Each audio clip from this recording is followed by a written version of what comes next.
All right, here we are again. Happy Sunday, November 16th of 2025. I'm Jay Essen.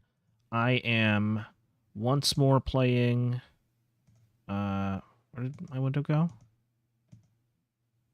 Oh, I see what happened. Here we go. I am once more playing Even Some More Tales from Castle Balderstone, in which we have already completed Latavermilia and Nivo the Dolphin. So now I think it's time for Visit Skooga Lake.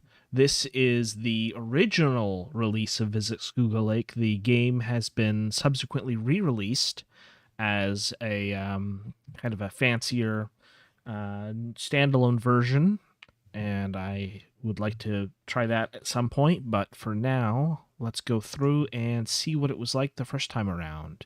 The difficulty is not so bad, but the length is huge. You know that Visit Skooga Lake is the story Leah Naidu is presenting, right? Yeah, I know. Okay, well, let's make our way to the Geologic Library then. How many libraries are there? A lot. Do you have some kind of problem with Leah? I don't have any problem with her personally. She's just kind of scary. Did you know she's in a band? Hey, check out this painting. You're changing the subject. Yes. Now, this is a landscape by Lucio Herrera, painted in 1971. Blue Mountain is the title, but the depiction of the mountain is really secondary to the effect Herrera has created of clouds obscuring the moon. It's just infuriating how good of a painting this is. It used to hang in the Rebecca Hall on the other side of the castle, but it was moved here in 2015. Do you want to know why? Sure. Okay, let's make sure nobody is watching, and I will lift up the painting just enough for you to look behind it. Do you see it? Someone punched through the wall? Yes. Now let's hurry along to the Geologic Library. Who punched through the wall? I'll tell you later. Hey, here we are, the Geologic Library. The dusty shelves of this capacious chamber bear 1,000 or more scientific grimoires dealing with plate tectonics, metallurgy, mineralogy, speleology, and other more abstruse disciplines. More knowledge than you or I could hope to learn in a lifetime. The collection is almost as old as Castle Balderstone itself. One cannot help but wonder, though... Please take your seats, a voice calls, interrupting my monologue. I'm afraid this story might run a little long, so I want to get started right away. The voice belongs to Leah Naidu. She's looking right at us, witheringly, I might add. What did I tell you? We're the only ones who aren't sitting yet. Hey, you're right. Let's find somewhere to sit. Thank you, says Leah. Now, I'm not one for elaborate introductions, and anyway, we don't have time for one. So... With that, she opens the notebook and begins to read. All right, here we have the beginning of Visit Skooga Lake. And like before, it's kind of cutting off the illustration. Let me try resize and see if that makes it more visible.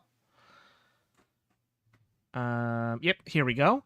About the author. Leah Naidu's writings have received the Chipico Urban Fantasy Award, the Styles Prize for Horror, and the Eben Medallion. With the experimental rock group Bites Back, she scored the 2015 film Vanishment. Her photography has been featured in Entrance magazine. In her free time, she enjoys making jewelry and cooking vegan. Visit Skooga Lake. Let me show you to your room, she said, which isn't the kind of hospitality you expect at a dingy little motel, but it didn't strike you as strange. Then she took you up to a door with no room number, which was definitely unusual, but you didn't bother to think about it. And then she opened the door, and inside there was just a bunch of shelves and mops, so now you knew for sure something was wrong, but by then it was too late, because she was already shoving you inside and slamming the door. And then you tripped over a mop and fell on your face. Closet. The door handle jiggles. That'll be her locking it, and then the stairs creak as she returns to her office. You're alone. You stand up and inspect yourself. You're not injured or anything. That's good. You still have your amulet. That's good. There's enough light coming in from under the door that you can kind of see in here. That's good, too. You are in a supply closet with a bunch of steel shelves and cleaning supplies. The only exit is a heavy door, which you are pretty sure is locked. Let's go ahead and try that door. Turning the handle doesn't work. Pushing on the door doesn't work. Heaving your tiny body against the door doesn't work. It is stuck. I guess we better examine me. You're an intern for Experience Travel magazine. You came to Skooga Lake to look for your boss, Kith Mazarion, but you got locked in a closet. Your name is Charybdis Argyle. Let's go ahead and type about. Visit Skooga Lake is Leah Naidu's contribution to the 2021 proceedings at Castle Balderstone. Leah is indebted to everyone who provided feedback for the story, including Emily Bogheim, Zach Hodgins, Benjamin Slade, Sarah Nerboso, Rich Cheng, and Harkness Wolf. Let's look once more. Okay, you're in a supply closet with a bunch of steel shelves and cleaning supplies. The only exit is a heavy door, which you are pretty sure is locked. As your eyes adjust to the darkness, you realize you're not alone in here. There's a tiny spider crawling up the wall. Let's examine the spider. In this light, it's really just a dark spot on the wall, but you can tell it's a spider from the way it moves. And we have a spider amulet being worn. Let's examine the amulet. You carved it yourself in school, a soapstone tablet bearing the image of a spider, your favorite animal when you were in school. But the little hole is empty. Your garnet eye stone is missing. That's bad. The manager must have grabbed it somehow. She did seem kind of handsy.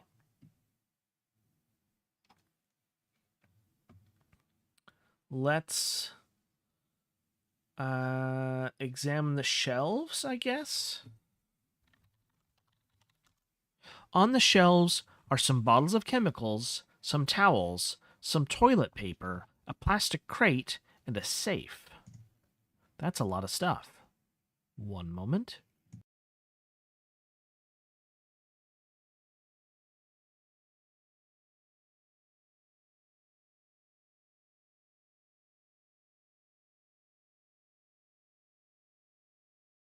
All right, thanks for your patience. Let's see. We should examine the chemicals. This is stuff for cleaning motel rooms. Examine towels. They're folded nicely. How nice. Examine toilet paper. Stacks and stacks of toilet paper rolls, all covered in crinkly little wrappers, as is customary in motels. Let's check out that crate. These crates always remind you of elementary school. You can barely read the label. It says, Lost and Found. But the ampersand is a really simple one, just a backwards 3 with a line through it, which also reminds you of elementary school. In the plastic crate are a pair of sunglasses, a pair of headphones, and a bat amulet. Examine sunglasses. The frames are big and rectangular, and plastic. Let's wear them. Sunglasses. First, taking the pair of sunglasses. You don the sunglasses and everything gets harder to see, but you probably look like a very cool person, albeit from the 1980s. Examine the headphones. A cheap old headset. The speaker's connected by a bare strip of metal. It's all bent out of shape. This is a piece of garbage. Can I wear the headphones too? First, taking the pair of headphones, you slip the headset over your ears. It falls off. It's too big for your head. Let's examine the bat amulet. A soapstone tablet carved in the shape, more or less, of a bat, with a circular space hollowed out for an eye stone. Bats are associated with darkness and with special powers of perception. In the bat amulet is an olivine eye stone. I take the bat amulet. Take olivine eye stone. Put olivine eye stone. Alright, let's examine the ladder first.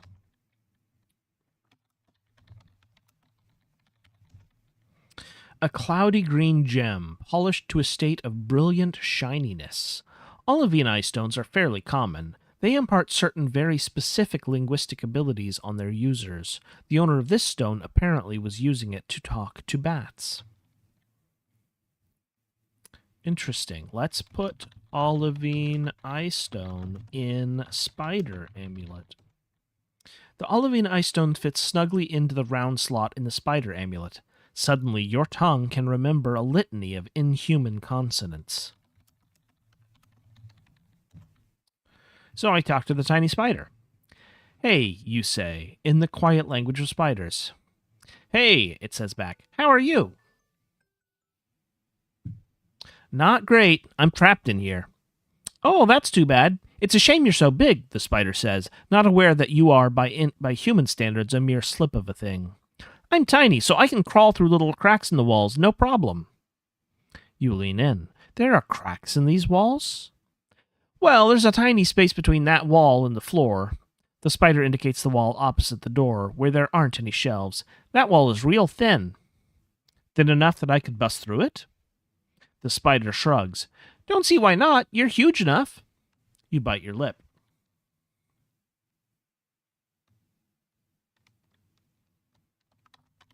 Let's examine the wall.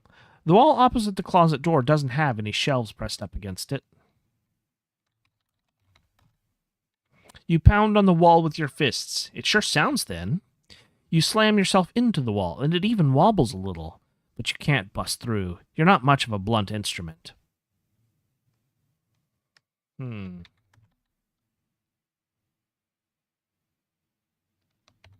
We weren't done looking at the things on the shelves. There's a safe. Let's examine the safe. It's a squat metal box with numbered buttons. You never trusted these things. I tried to open the safe. The safe seems to be locked. Take the safe. You pick up the safe. Remember to lift with your legs. Hit wall with safe. I should confirm, I have played through maybe half of this game before, if I have not actually finished it. It's been a while, but I'm pretty sure I've played much of what there is to experience in this game. At least the original version. I don't remember if I've played the standalone version. You focus all your resolve, all your frustration into your unmuscular arms and heave the safe against the wall. There's a sick sort of cracking noise as the safe bursts through, mostly. It's kind of lodged halfway in and halfway out of the wall. So you push on it until it falls out on the other side. Now there's a good-sized hole in the wall. Aha. Out. You stick your head through the hole in the wall. You really wish you were getting paid for this. Ryan Veeder presents Visit Skooga Lake, a nocturnal adventure by Leah Naidu. Release 1, serial number 221205, Inform 7 version 10.1.2, Vorpal version 3.2.5. Once your whole body is on the other side of the wall, you get up and dust yourself off. Motel room. A bed, a TV, a dresser, and a general free feeling of griminess. All this is very much like every motel room you've ever seen, except there's a big hole in the wall and a safe on the floor. The door to the west leads out of here. The narrow door off to the side is for the bathroom. Would you like to save? Please answer yes or no. Yes. Okay, saved. You can use the save command anytime. That's good to know.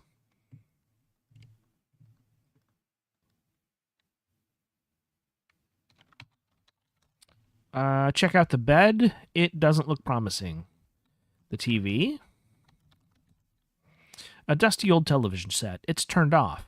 The dusty TV is currently switched off. Switch TV on.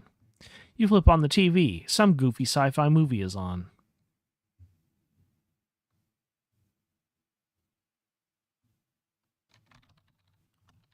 Let's enter the narrow door. You poke your head in the bathroom. Good grief, is it tiny, but there's nothing unexpected in there. Okay, well, let's go back to the west then. You step out into the cool night. Walkway. What to call this catwalk thing along the second floor of the motel? You can't say balcony or mezzanine, it's too dirty. There's an okay view of the town from up here. Dark buildings, empty streets, orange street lamps. Looking due west, you can see a little bit of the lake. Here at the top of the stairs, there are two doors, one to the supply closet and one to the adjoining motel room. The stairs lead down to the parking lot. A wet floor sign is wedged under the handle of the closet door. Let's take that wet floor sign. You grab the sign from under the handle. Cathartic. Let's go down. The stairs creak and rattle as you descend to the parking lot. Parking lot. The Lakeside Motel stands several blocks away from the lake, so its tall neon sign can be seen from the highway. Your car is alone in the parking lot. None of the rooms seem to be occupied, but there's a light on in the office. The woman who stuffed you in that closet is probably still in there, and she has your garnet ice stone. A decrepit stairway leads up to the second floor. An ice machine rattles underneath. The road goes west toward the town and east toward the highway. We examine the office. The lights are on in the office. That manager is in there. Let's enter office. That manager is a lot bigger than you are, and if she finds out you broke out of that closet, she'll just find a more permanent way of disposing with you. You shouldn't confront her without some way of defending yourself, and the closest thing you have to a weapon is a wet floor sign, which doesn't do much to level the field. You'd feel more confident if you had a spell ready that could incapacitate her, or at least catch her off guard. Fair enough. I guess we'll come back for that. Checked my car. It doesn't look like anyone has done anything to your car. That's good. If we go east... Oh, we can go east to the railroad crossing. The road goes east and west. East toward the highway, west back into town. The railroad tracks go northeast and southwest. Northeast into the wilderness, southwest vaguely in the direction of the town. A white owl surveys all this from atop a tall utility pole. A cable from that pole connects to another pole further on. Hanging from that cable, right above the intersection, is a streetlight, flashing yellow.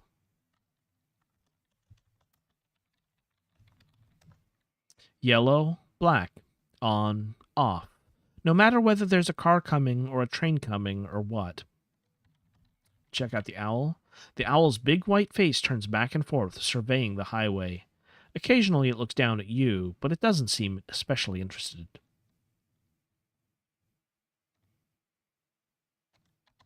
I don't think I'm less confident we'll find anything of use if we go down the train tracks. So let's go back toward town. Maybe I'll change my mind later. West again brings us to tower. A fairly pitiful tower stands here, surrounded by weeds. The place really looks like a vacant lot, except there's a tower in the middle of it. Roads head off to the east, south, and west. Let's examine the tower. The pillar of bricks almost looks more like a chimney. It's only about 15 feet tall, and it doesn't tell time. The hands are stuck at 6:05. Most of the face has been smashed to bits. A plaque is affixed to the bottom, partly covered by creeping vines. Examine plaque.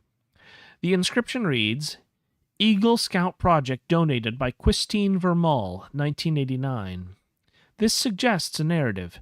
Christine needs to do a community service project to get her Eagle Scout badge. She decides the town needs a clock tower, but she's just a teenager. She can't build an actual useful tower tall enough to be seen from across town, so she builds this chimney with a clock on it. They do a ribbon-cutting ceremony. She gets her badge.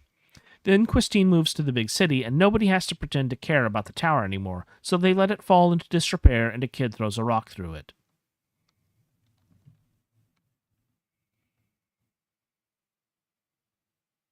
Fair enough. Can we climb the tower? These vines aren't robust enough to be climbable, and they don't get far enough up the tower to be worth the trouble.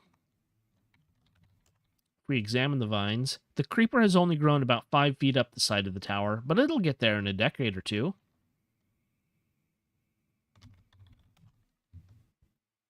Let's continue. Someone appears from around a corner. A lady in a tank top. She's staring at you. Let's examine the lady. She's way over there, and it's dark out, but she looks to be fairly young, based on her torn-up jeans and her tank top. As soon as you lock eyes with her, she gets spooked and dashes away. Let's try south. Church. The road bends north and west outside a little gray church, lit up by lights set into the grass. The front door is open to the night air, and faint music floats out to the street. A yellowed marquee near the street reads, "Too blessed to be stressed." We examine the church. The church is built from gray stone. It's much smaller than the churches they've got back home, but with its steeple, it's still the tallest building in the area. Examine the marquee. "Too blessed to be stressed," it says. To whom could this be referring? Who exists in so blessed a state? The person who put up the sign? Let's try going in. Inside the church. It's a tiny little church, no matter how tall it is. 7 rows of pews are lined up facing the stage, the altar, the pulpit. At the far end of the stage, a woman sits playing the electric organ. I examine the woman. Short hair, glasses. She must be about your mom's age, but she looks like she would be slightly more fun to hang out with than your mom. I try talking to the woman. You walk up to the aspiring musician and wave meekly. She lights up like an Advent wreath. "Well, here's a new face. What brings you here?" She tries to keep playing the organ as she talks, to middling success. "Kind of a long story," you say. "Oh, I'm used to those. I'm Nisette. I'm the pastor here. Welcome, welcome. May I ask your name?" "Charybdis." "Well, Charybdis, I'm a bit of a night owl, as you can see, so you can hang out here for as long as you like, or for as long as you can tolerate my lack of musical ability. I should make sure I point out that we bring in a professional organist for our Sunday services." We'll try talking again. "So," says Pastor Nisette, still trying to play and talk at the same time, "is there anything you'd like to talk about?" "I'm here looking for my boss," you explain. "She came here to write a magazine story. Kith Mazarian?" The pastor shakes her head and frowns. Well, let's look around. So we've got the pews, the altar, the pulpit, and the organ. I examine the pews. 7 long wooden benches. Usually there's an aisle down the middle, but this church is too tiny. The altar, a very simple table with a simple cross sitting on it. The stage. If there's a fancier name for the front of a church than the stage, you don't know what it is. And the pulpit. A standard wooden lectern. And the organ. It's one of those fancy organs with 2 different keyboards, plus more pedals and sliders and dials than anybody could ever know what to do with. That is pretty fancy. Well, I guess we'll head back out again. And now we go west from here to Main Street. Streets from the north, east, south, and west converge on a miniature town square. All around are old brick buildings, businesses with dark windows. They probably have a farmer's market here on Saturdays. One corner is a very small patch of grass where a sort of monument has been erected, a circle of 6 black columns. That piques my interest. Let's examine the columns. There are 6 pillars arranged in a sort of arc from left to right. On top of each pillar is an unlit brazier. Each is inscribed with an elemental sigil. The first one, for example, bears the sigil of air. Examine second column. The second column has the triangular sigil of fire engraved on its side. Its brazier is unlit. There's that lady again, creeping on you. We'll just ignore her for now. Examine third column. On the third column is the curling elemental sigil of water. Its brazier is unlit. The fourth column. The fourth column bears a circular engraving you recognize as the elemental sigil of earth. Its brazier is unlit.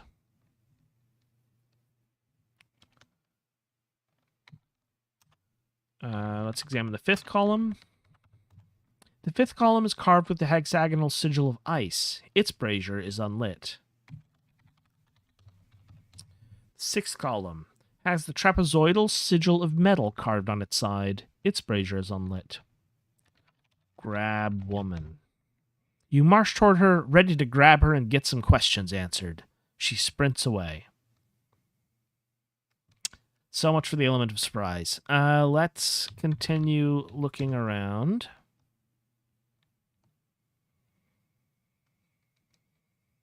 Okay, we came from the east. Let's examine the buildings. You can see a few bars, a couple of antique shops, a travel agency. Even the bars are closed. The windows on the floors above the businesses must all be apartments. They're all dark, too. We're going to go south from here. Diner. Something glows a lurid green behind the diner's shaded windows. Two sounds fade into each other. A neon buzz and a laundromat drone. Streets lead north, east, and west. Open 24 hours, the sign says.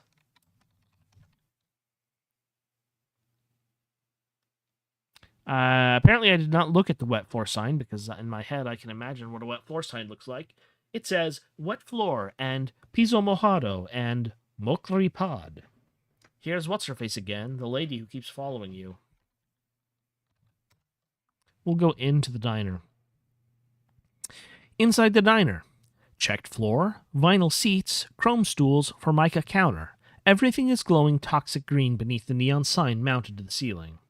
There are no customers, just a single hostess smiling blankly at you from behind the counter. I examine her. Her vintage waitress uniform is probably green, but everything looks green in this light.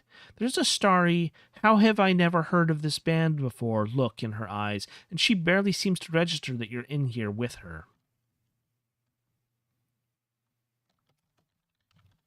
Let's examine the neon sign. The sign says, Odarla's in gigantic letters. It barely fits in the room. It's so green, and it's so bright, and it's so green.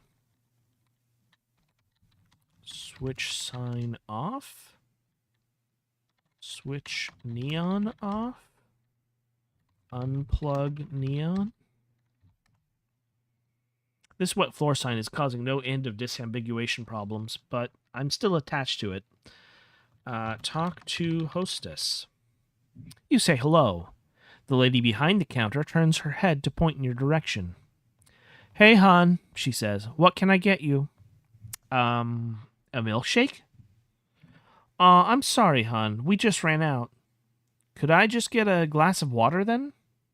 She clicks her tongue. I'm sorry, hon. We just ran out.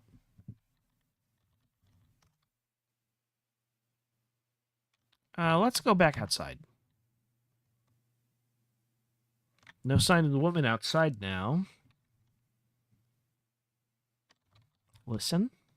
The two noises strike an uncanny chord that makes your spine twinge. Let's head back to the east. To a train station. A low brick building sits away from the street at an odd angle, with a concrete platform between it and the railroad tracks. On the west side of the tracks, the street is paved. On the east side, it turns into a gravel road. The tracks themselves run northeast and southwest. I'll check out the platform. A sort of patio where people can wait for trains on a couple of run-down wooden benches. I check out the benches. A few flecks of color indicate that these benches used to be painted. Building. The train station is one of the most boring buildings you've ever seen. It looks kind of like a shoebox. The doorway is open. I go into this train station. Train station lobby. Rows of painted benches run the length of the lobby.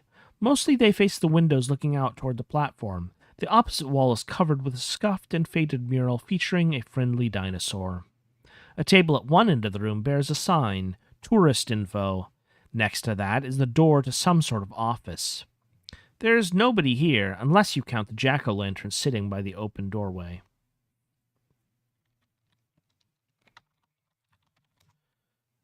These benches are painted a deep green. Windows. The windows provide a view of the platform to people waiting inside the station. The mural. Big bubble letters tell you to visit Skooga Lake. Beneath that is a beach scene with attractive people in bathing suits windsurfing and volleyballing. And there's a friendly plesiosaur paddling ashore above the words, "Meet Skoogie." Okay.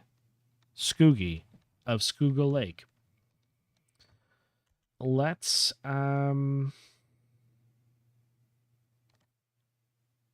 examine table. The sign says tourist info, but there is no tourist info on the table. Built into the side of the table are 3 drawers. Open first drawer. You open the first drawer, it's empty. Open second drawer. You open the second drawer, it's empty. Open third drawer. You open the third drawer, it's empty. Excellent. Let's examine office. A solid wooden door. The sign says office. Open it. The jack-o'-lantern. It isn't something you can open. Open office. The office door seems to be locked. Examine the jack-o'-lantern. It's a hollowed-out pumpkin with a face carved into it. A flickering yellow LED inside lights up its eyes and its toothy grin.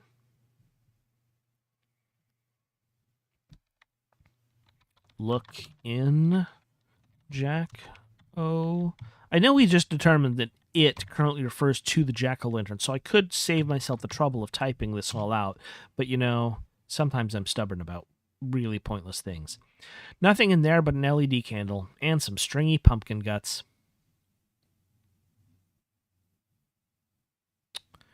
Okay, well, this was kind of a strikeout, it seems. Let's go back outside.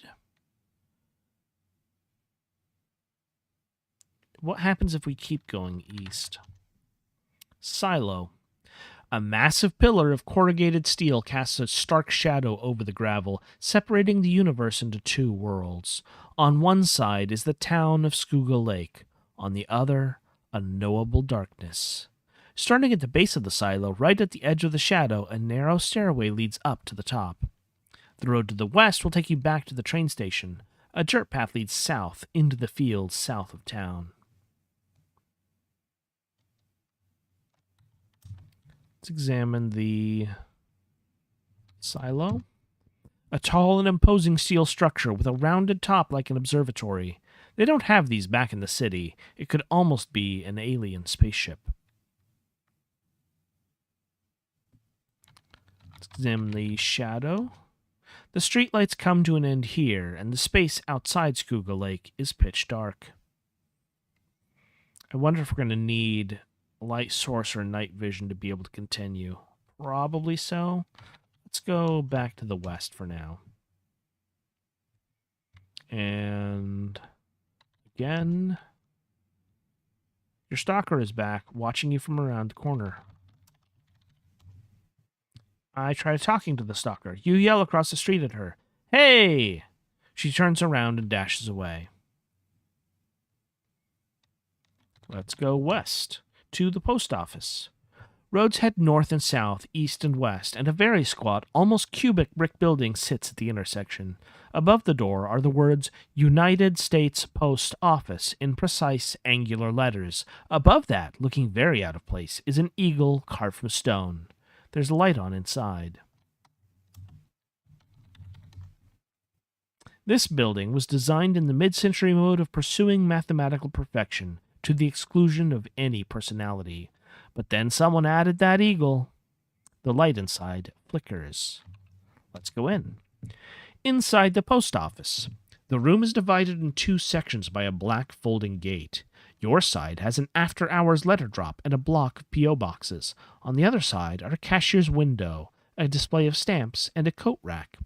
The fluorescent light clicks and flickers.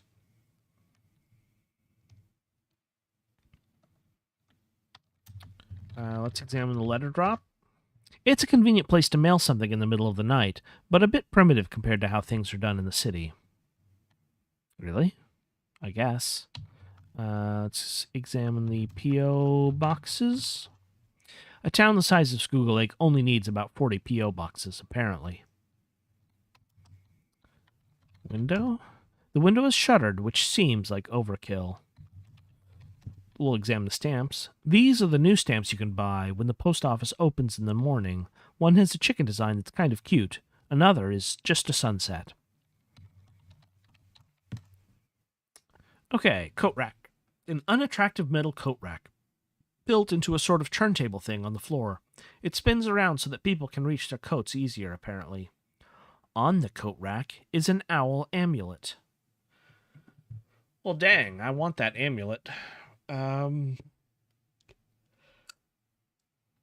Right now, we have a spider amulet and a bat amulet, and the olivine eye stone that permits conversation with the creature depicted in the amulet. So we can talk to bats or spiders. We don't have anything to get us to that amulet. Let's go back out. Continuing our diagonal journey through town, let's go south from here to the museum. It looks more like a used bookstore, but the letters painted on the window say Schuylkill Lake Historical Museum. The hours of operation are taped to the door. The road turns north and west here. I'll examine this window. A plate glass window at the front of the building. Letters painted on its surface say Schuylkill Lake Historical Museum. I check out the hours of operation. The paper reads Sunday, closed. Monday, closed. Tuesday, 10 a.m. to 4 p.m. Wednesday, closed. Thursday, 9 a.m. to 4 p.m. Friday, closed. Saturday, closed. I've known some museums like that. Let's keep going west to the edge of town. The road continues south over the hills through dark fields. On the distant horizon, invisible in the night, is a row of wind turbines. Every few seconds their red lights blink on for an instant, illuminating nothing. A gray owl perches on a signpost, turning its head this way and that. Two roads, north and east, head back into town. A second owl. Okay, well, let's go north now to Marina. The building's walls are covered in a chipped mural of sailboats skimming over a sunny lake. Behind the buildings is the real lake, dark and unctuous. Beyond the lake is its ominous island, thick with cedars. Beyond that is the night sky. The front door hangs open, but there are no lights on inside. The road curves east and south from here. I examine the marina. The sun, the sailboats, and the waves are all rendered in the yellows and oranges that were so popular 50 years ago. Today, the white background is pretty yellow, too, and chunks of paint have fallen away, revealing the beigeish wall beneath. We go in. Marina office. Hardly any light gets in here. You can't make out many details. Wood-paneled walls, covered in framed photos and mounted fish. The north exit to the lake. The south exit to the street. In between them is a grizzly bear of a woman, leaning back in a tall chair. Does she see you? No. She's asleep. I examine the woman. This presumably is the marina's proprietor, but if it weren't for context clues, you'd probably say she was a gladiator. Her polo shirt can barely contain her muscles. It's not a bad look overall, except even in the darkness you can detect a grimace clouding her features. She might be dreaming about popping trespassers' skulls like grapes. A foam keychain protrudes from her shirt pocket. We may come back for that keychain. I don't really feel like trying to take it at the moment. Let's go back to the south. Let's examine the lake itself now that we're here. The water has an odd quality to it. It's too... what's the word? It's like the water is slower than it should be. Viscous. That's it. That's unpleasant. Let's go east. This brings us back to the post office. Now we go north to the beach. This strip of sand is the border between Schuylkill Lake the town and Schuylkill Lake the lake.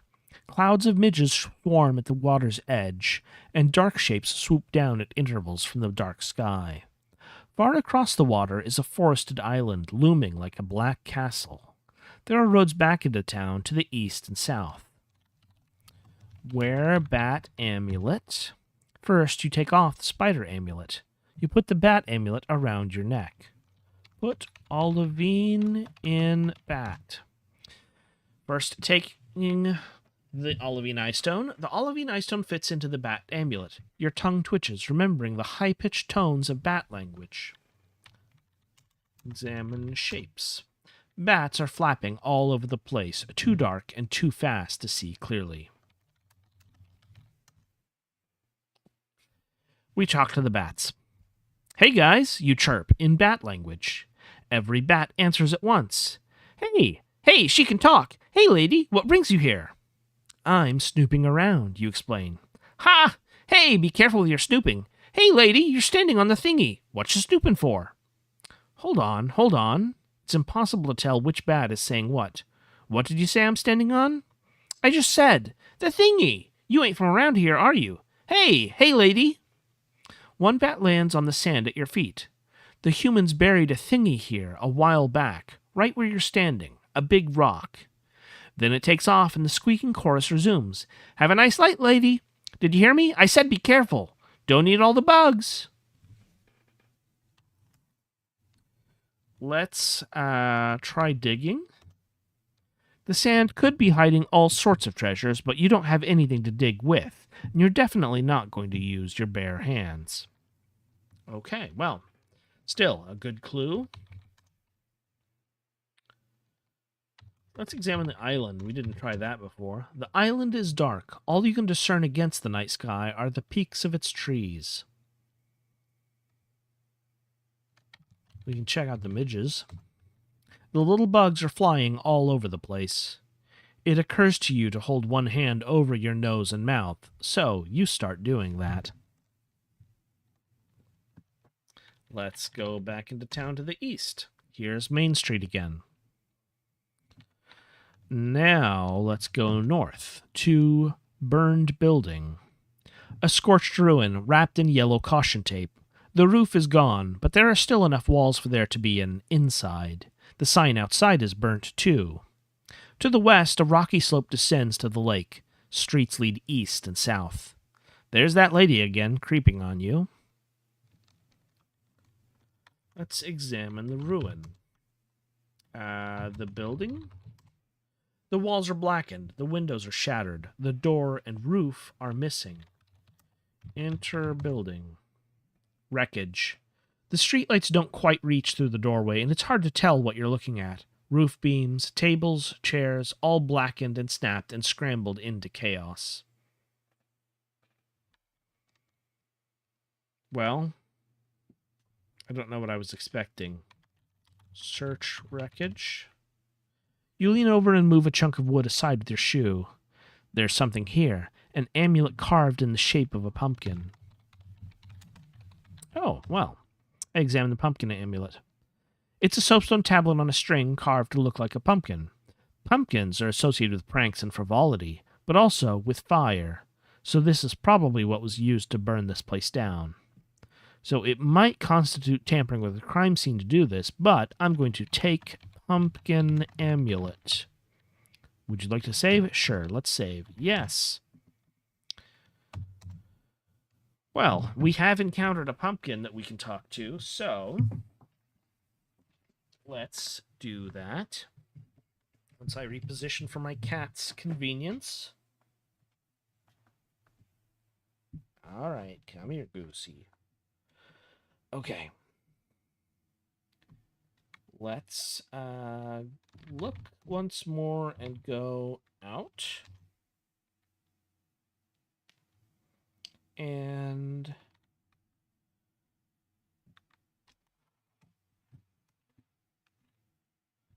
can we examine the sign? Right. Examine the burnt sign.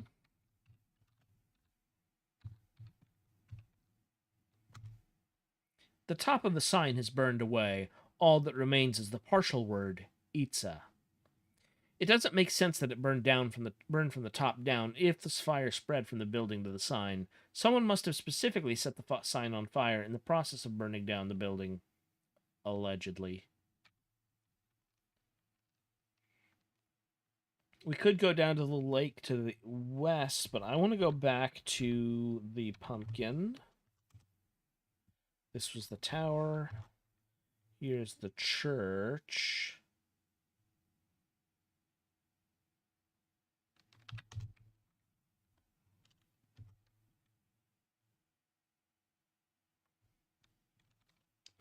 South was Main Street.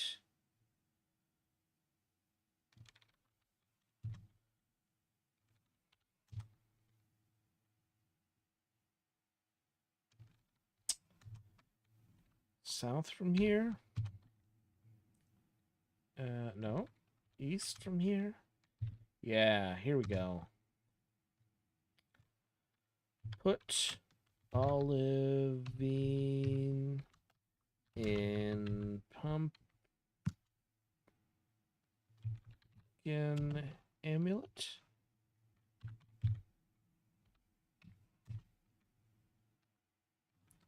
Where pumpkin amulet. The pumpkin amulet containing the olivine eye stone falls heavily on your chest. Your teeth feel squishy for a moment, but the sensation passes. Talk to Jack-o'-lantern.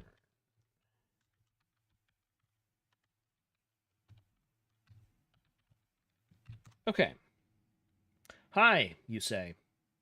Hi, says the jack-o'-lantern. What brings you here? Skulking, trespassing, that kind of thing. Ah, says the pumpkin. I can help with that. You see that door over there? The pumpkin has no arms or hands, but he must mean the office door. Yeah, what about it? The key to that door is...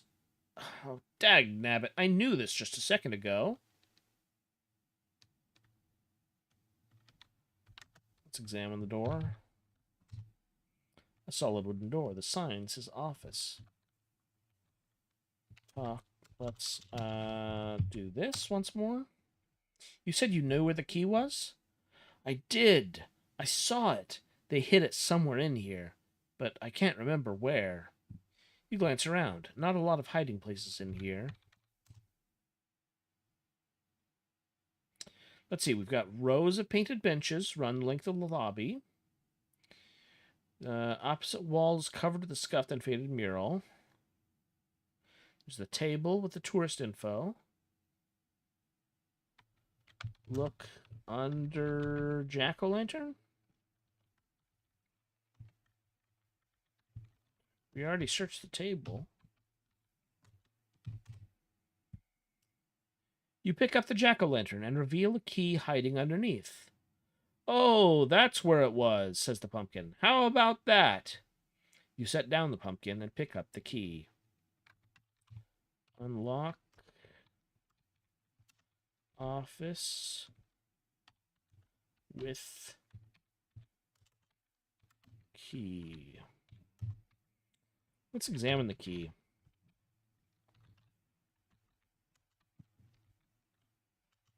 Typing one-handed is always challenging. The teeth are very sharp. This key hasn't been used much. Enter office. Train station office. The office of the station master, or whoever, is tiny, windowless, and stuffy. You can't imagine getting much work done in here, and in fact it looks very little work does get done in here. There are no binders or train manuals on the shelves. There are no invoices or reports on the desk. What does a station master even do?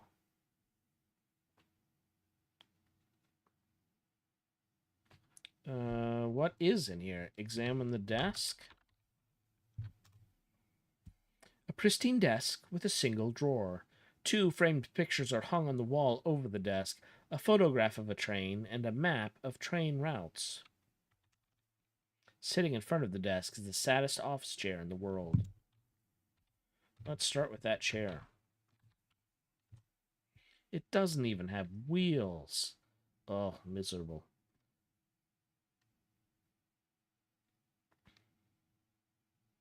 Let's examine the photograph.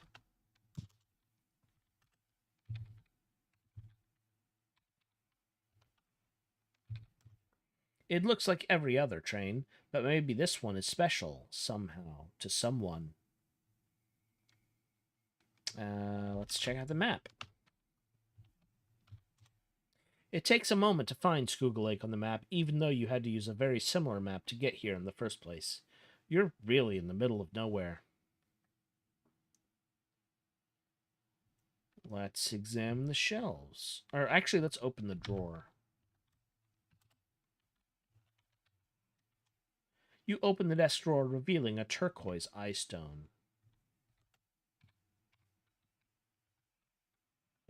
Oops, that's tab, that's not Q.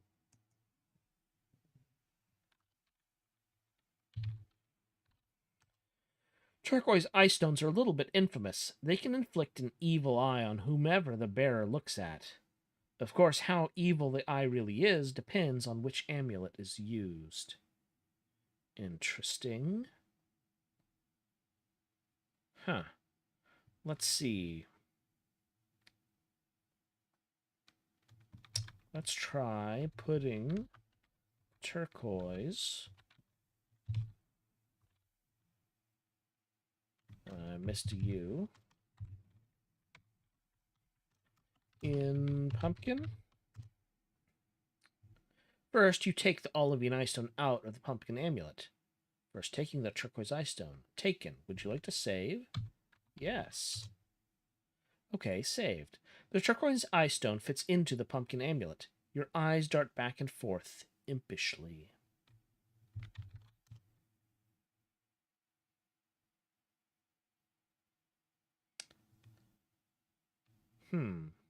That's ambiguous. Put turquoise in the bat. Where bat? The bat amulet containing the turquoise ice stone falls heavily on your chest. Your eyes jerk and twitch with feverish energy. Where spider? Put turquoise in spider. You can feel a monstrous energy lurking behind your eyes. Okay. That's cool. I wonder if this is sufficient to deal with the hotel manager. Let's examine the shelves before we leave. It's a flimsy piece of junk, which makes sense. If you don't have any books, don't spend too much on a bookshelf. Okay, we go out. And out. Let's go northeast. Tracks. Starlight shines dully on the railroad tracks that stretch northeast and southwest into the darkness. Trees are thick on either side of the tracks, blotting out any sign of the town or the highway. You could believe you were 1,000 miles away from anywhere. I examine the tracks. The burnished steel reflects the light only weakly. We continue to the northeast, to the railroad crossing. Here's that white owl. And the very Twin Peaks Lynchian street light. Back to the west, the parking lot. Now let's try entering the office. You stand at the threshold of the office. You take a deep breath. The spell you've equipped seems like it might be useful against this woman, but are you sure you're ready? Yes. You barge in. Motel office. The woman sits back in her chair, avoiding eye contact with you. On her desk is a complicated-looking game of solitaire. A mini-fridge is tucked away next to the desk. On top of that is a pizza box. You glare and place a hex on the manager. She shrinks back in horror as if an acid-breathing manticore just ran into her office. "Where's my eye stone?" you grunt. She can't speak. You look around. There it is, on the desk. You snatch it, trying your best to keep an eye on the manager. "Why'd you stuff me in that closet?" She shakes her head. The spell is wearing off. "Charlissa told me to lock up any out-of-towners who came through," she says. "But nobody's seen Charlissa in a week." "Who the heck is Charlissa?" She sighs. "Charlissa runs this town. She's the strongest witch of anyone here. I only took your stone to give it to her." "Well, that's not going to happen, obviously." The manager responds with a weak nod. She doesn't look nearly as big as you remember. Suddenly, there's a lump in your throat. "Okay, well, just don't kidnap me again, okay? Or anyone else." "Yeah," she says. "Okay." "Would you like to save?" "Yes." "Okay, saved." Talk to manager. "So, what's your name?" That's a weird thing to say, but anything you say in this situation is going to be weird. "Brialia?" she says. "What's yours?" "If I tell you, are you going to report me to Charlissa?" She shakes her head. "I told you, Charlissa has been missing for a week. We're all really on edge without her. Nobody wants to be on her bad side when she suddenly reappears. But I'm sorry I threw you in that closet." "Well, I'm sorry I attacked you," you say, finally. You really didn't want to apologize first. "My name's Charybdis." Brialia gasps softly. "That's a really cool name."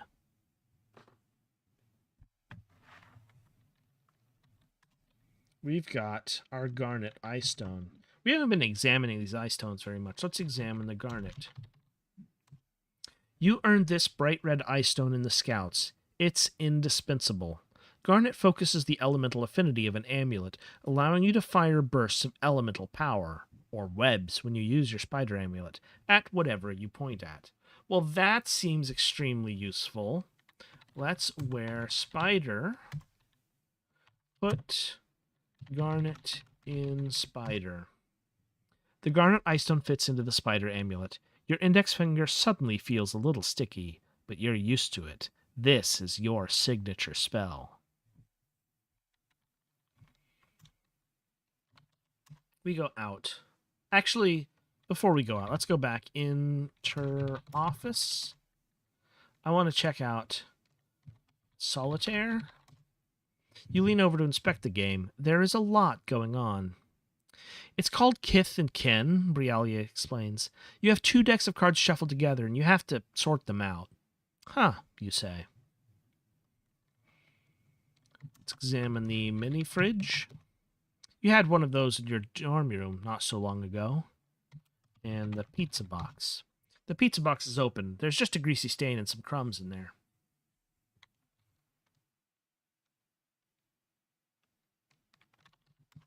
Now we go back out.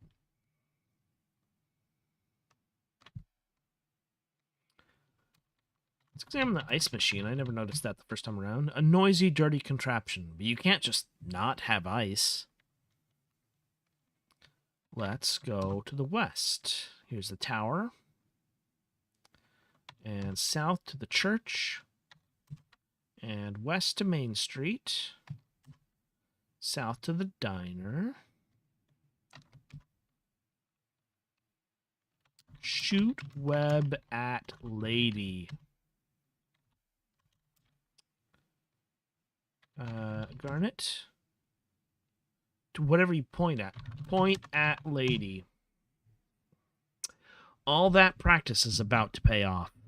A glob of webbing flies from your finger toward the tank top lady. She turns to run, but the spell hits her just in time, wrapping around her arms and legs. She falls to the pavement with a soft yelp. You run up to her with your finger at the ready. "Don't move," you say, although she clearly can't. "You're gonna answer some questions. Why are you following me around? Terlissa said I should keep tabs on strangers, she says. Who is this Terlissa, and where is she? She's the main witch in charge around here. She'll chew you up and spit you out, lady. And also, I don't know where she is. You lean down to get in her face. Well, when you see her, tell her. You notice an amulet around her neck. So you snatch it off of her. Tell her I'm taking this. While you're gloating, the webbing loosens, and the lady hops up and sprints away. But at least you have this cool wolf amulet. Would you like to save?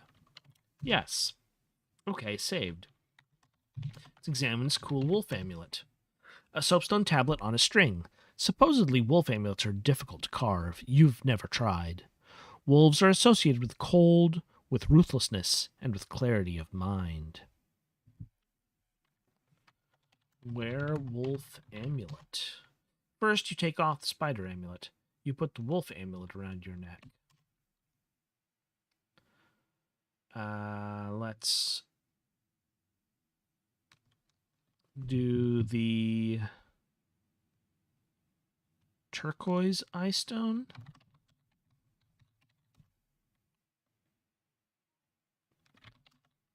Let's see what happens when we put that in the wolf amulet. The turquoise eye stone fits into the round slot in the wolf amulet. Lupine focus steals your vision. This one time, back in high school, your friend Candria went to what was supposedly an 18 and over concert and got herself cursed. The hex didn't kick in until the next morning, when her eyes started glowing and she began ripping up algebra textbooks. You took her to the school nurse, who unlocked her kit and got out a wolf amulet with a turquoise eye stone. You remember she said, "Ain't the first time, ain't gonna be the last." Now Candria teaches 3rd grade somewhere out on the coast. So this gives us the ability to, bestow or remove a, lycanthropic curse or something like that. That's interesting, though perhaps not immediately relevant. Let's put Olivine in wolf. Your lips tremble and you lick your teeth. Okay. Put Garnet in wolf. A chill runs down your index finger. Point at sign. Tendrils of frost cover its surface. Right, of course, it's going to be our wet floor sign. That's fine. Let's, oh. Ooh. Wear pumpkin. Put Garnet in pumpkin. The Garnet eye stone fits snugly into the pumpkin amulet. Your index finger feels very hot all of a sudden. Right. Okay. Let's go back to the north. First was air.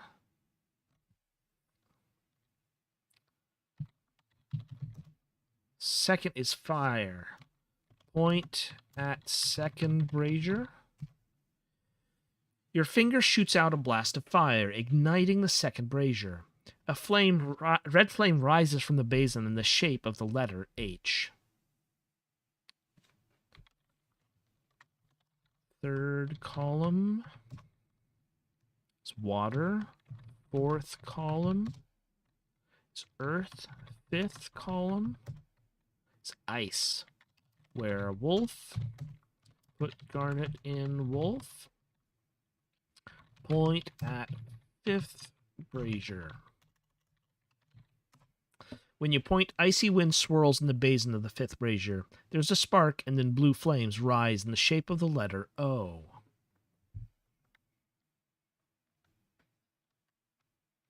Examine the 6th column. It's metal. I have spider for webs, wolf for cold, pumpkin for bat amulet. Examine bat. darkness and with special powers of perception. Where bat? Put garnet in bat. The garnet ice stone fits into the bat amulet. A strange numbness comes over your index finger. Point at sign.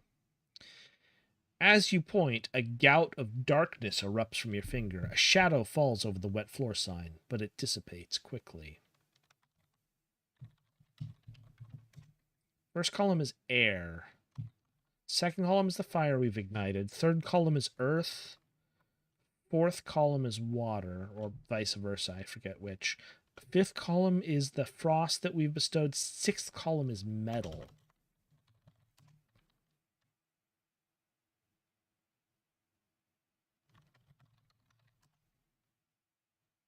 Yeah, all the buildings are closed. East is the church.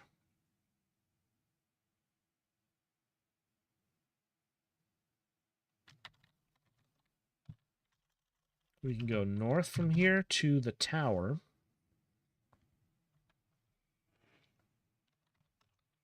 Oh, perception? Do we have... We don't have an ice stone for perception, I don't think. I can remove the sunglasses, though.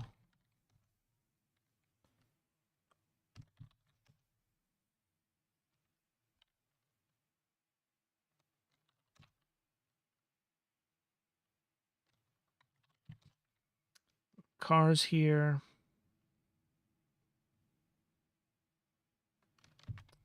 Look in ice machine. You open up the lid and take a look inside. There's a bunch of ice cubes in there. You close the lid.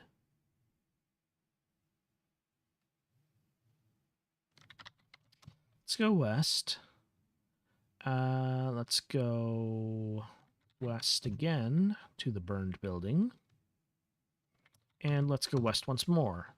The rocks don't look very friendly. Surely there's a less perilous way down to the water. Streets lead east and south. Let's go south to Main Street and go west to the beach.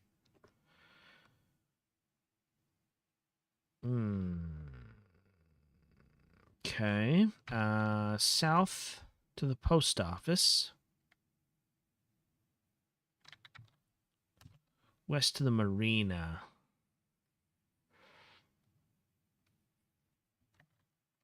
South from here is the edge of town.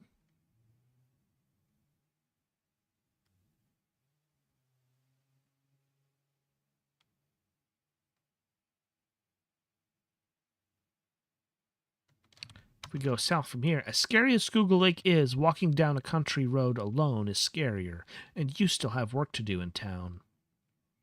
Let's go east to the museum.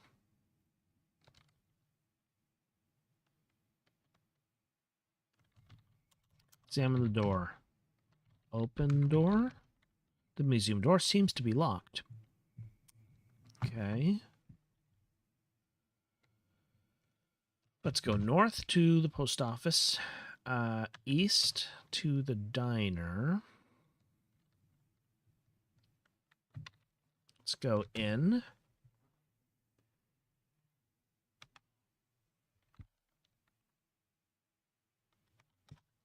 Let's try... Wolf is for ice. Pumpkin is for fire. Bat is for darkness. Spider is for webs. Point at sign. Point at neon.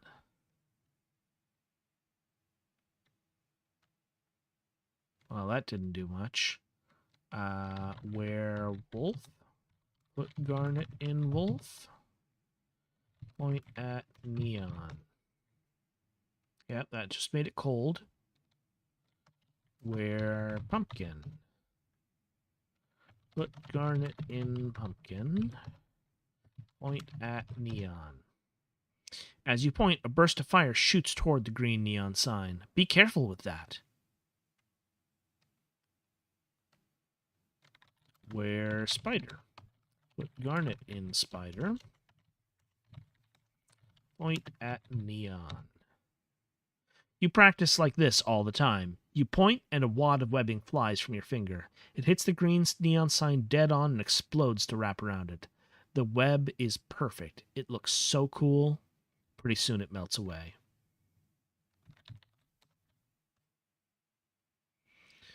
So none of our elemental blasts seem appropriate for dealing with the sign.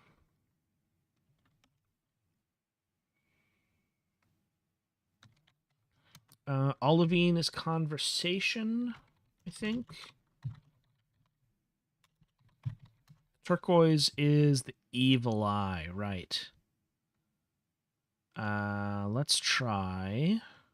So the spider amulet was terrifyingly monstrous. Wear bat.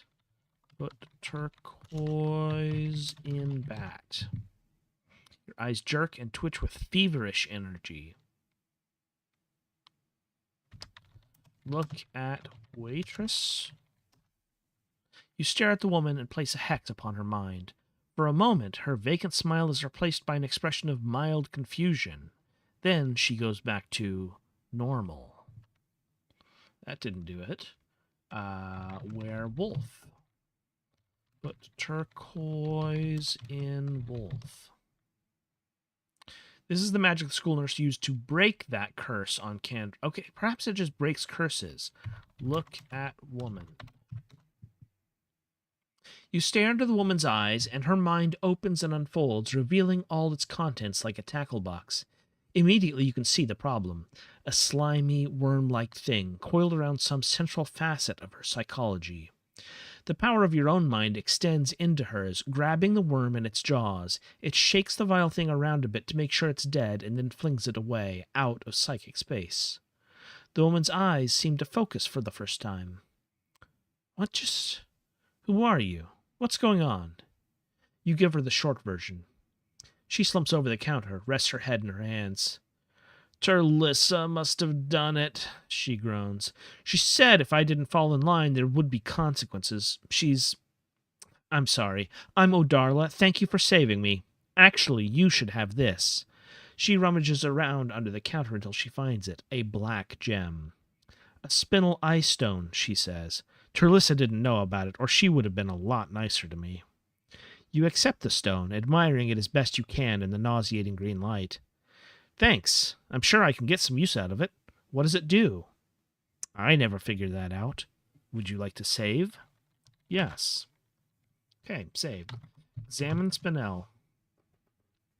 The gem is polished on the outside, pitch black within. You've heard about spinel einstones, but you've never understood how they were supposed to work. Odarla didn't know either. Let's try it with the wolf we're wearing. First, you take the turquoise eye stone out of the wolf amulet. The spinel eye stone fits into the round slot in the wolf amulet.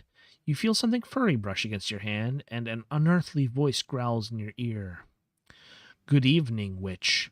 I am summoned to thee, I, Voklad, keen of scent and strong of paw. So long as I am bound to thee, O witch, my duty is to seek out treasure, iron and pearl, coin and gems, and deliver it unto thee. You can just call me Charybdis, you say. Very well, O Charybdis, says the voice. Voklad sniffs the air. I can detect nothing of treasure here, O Charybdis, she says.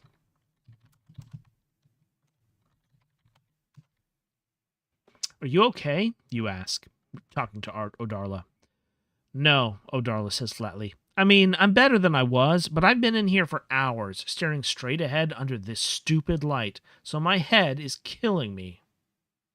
Yeah, why is that in here? It's supposed to be hanging outside, but Terlissa said it was attracting too many customers. Well, that's not ideal. Let's look. Can she use the sunglasses?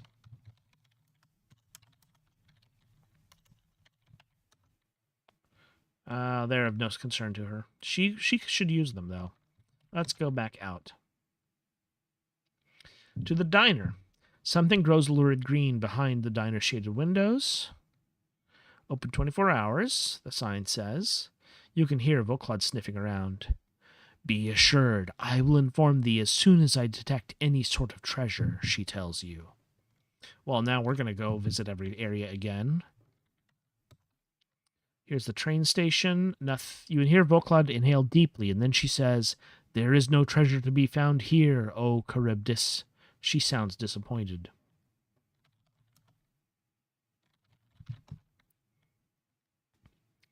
Voklad sniffs the air but finds nothing to report. Voklad sniffs the air, then she sighs.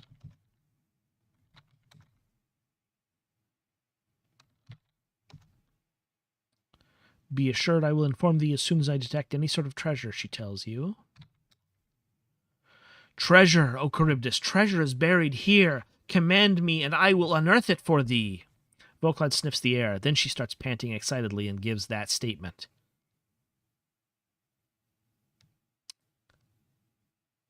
Voklad, dig. Yes, O Charybdis, at once. Invisible paws start tearing up the ground, sending chunks of gravel flying all over the place. You back off so none of it gets on your clothes. Voklad digs furiously until she succeeded in excavating a rusty piece of metal. Then she starts panting, and you hear her trot toward you. There it is, master. I have found thy treasure. Well done, you tell her. Examine rusty. It's clearly part of a machine. There are holes in it, and it's kind of symmetrical, but you have no idea what it's supposed to do. Well, we'll take it, and we'll put it in the brazier.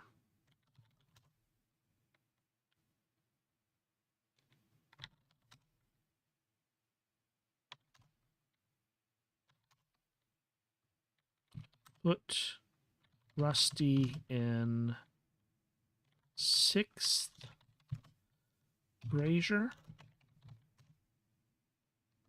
You pass the rusty piece of metal. You pass the piece of rusty metal over the basin of the 6th brazier. There's a dim flash of light, and then a gray flame appears over the brazier in the shape of the letter W. Luckily, the piece of rusty metal seems unaffected.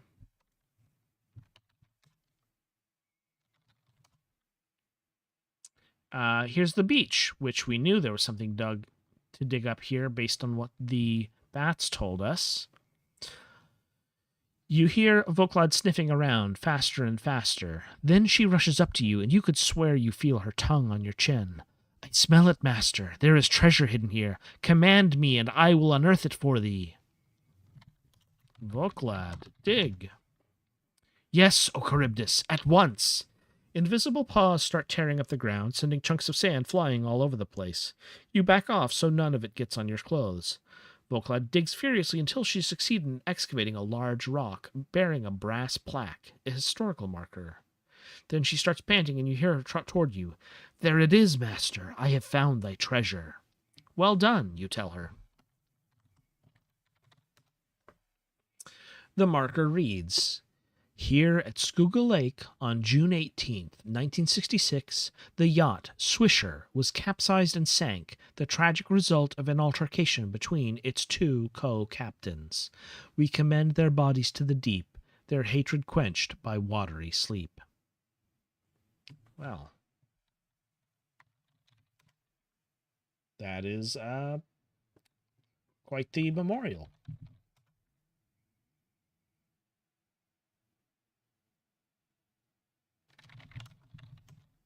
The rock is way too heavy to lug around. Sand? I could take some sand.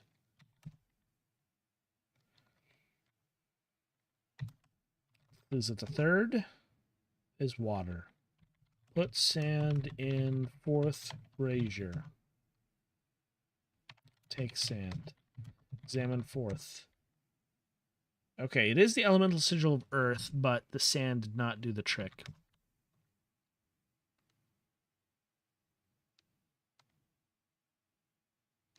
Let's go. Let's try some of these other amulets with the spinel that we got. Where pumpkin. First, you take off the wolf amulet. You put the pumpkin amulet around your neck. Till next we meet, O Charybdis, I remain. The voice of Voklad fades away. Put spinel in pumpkin. The spinel ice stone fits into the pumpkin amulet. Your right arm turns into a prehensile vine. Well, that's something. Look. North is the burned building. East from here is the tower. Climb tower. You aim the business end of your arm vine at the top of the tower with a loud whick and get a pretty good grip. Then you climb up the tower, basically hanging by your arm, which is incredibly uncomfortable and difficult.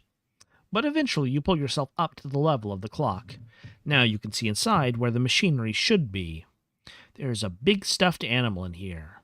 A furry, rain-damaged plesiosaur doll. What? Grabbing the doll would take both hands, and you don't really have two hands at the moment, so you climb back down. Well, that's odd. Let's go south to the church, west to Main Street, south to the diner, west to the post office, and go in.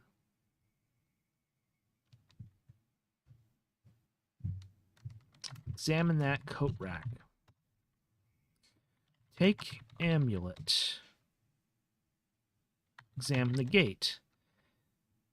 It's like an iron fence, except it folds up like an accordion. It's secured to the wall with an old padlock.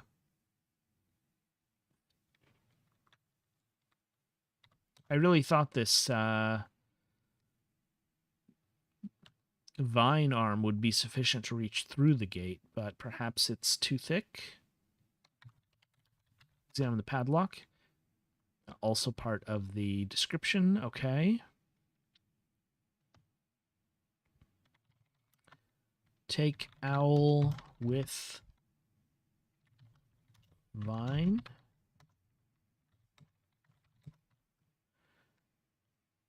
I feel like you're leaving some rather significant details out, examine me response. Let's try a different amulet. Wear bat amulet. You put the bat amulet around your neck, your arm goes back to normal. Put spinel in bat. The spinel ice stone fits into the bat amulet. Hazy, flickering forms start to crowd the edges of your vision.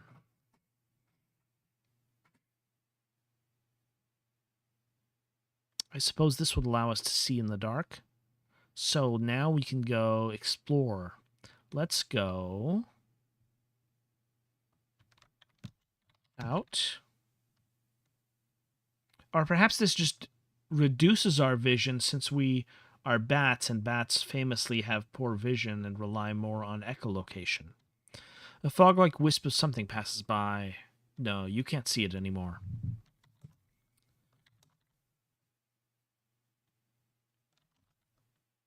Here's the silo. Here's a henge. A circle of white stones, silent druids standing watch over dark fields. You step solemnly into the circle. In the center of the henge, a single stone lies flat like an altar. Which do you mean? The stone altar, the quartz ice stone, the turquoise ice stone, the olivine ice stone, the spinel ice stone, or the garnet ice stone? The altar. The central stone is carved with a bit more care than the others. On the stone altar is a quartz ice stone. For a second, the air in front of you takes the shape of a ghostly face. Well, that's creepy. Let's take the quartz. Yes. Examine quartz. The gem is clear in some places, clouded with white in others. Quartz ice stones are very common. They allow the users to manipulate objects in various ways by pointing at them. Well, we'll experiment with that when we're finished with our spinel. I think I'm done being creeped out by the bat, so let's try wearing the spider.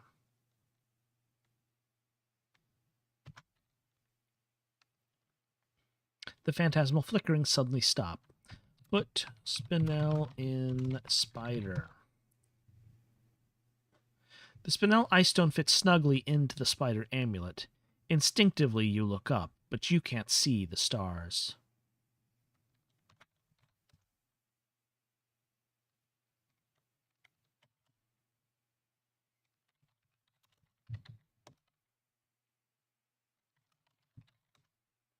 Each stone is rough-hewn rock, at least twice your height. A few have lichen creeping up their sides. Instinctively, you turn in a circle to count them. There are 29 stones.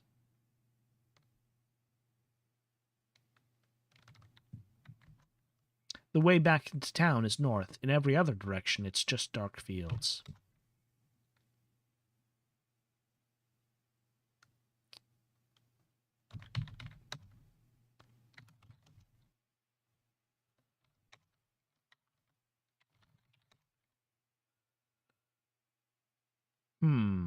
I am trying to work out what has changed now that we put the Spinel Ice Stone in the spider amulet. It is apparently subtle.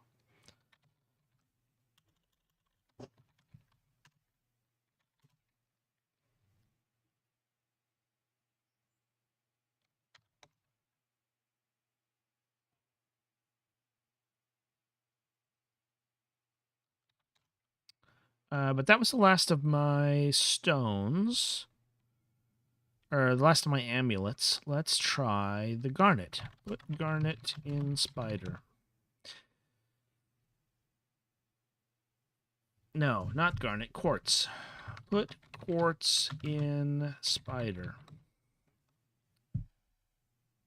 First, you take the garnet ice stone out of the spider amulet. The quartz ice stone fits snugly into the round slot in the spider amulet. Your index finger itches. Point at sign. You point, and filaments of intention wrap around the wet floor sign. What does that mean? I'm not sure.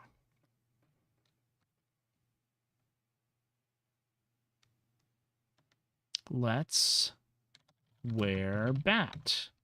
Put quartz in bat.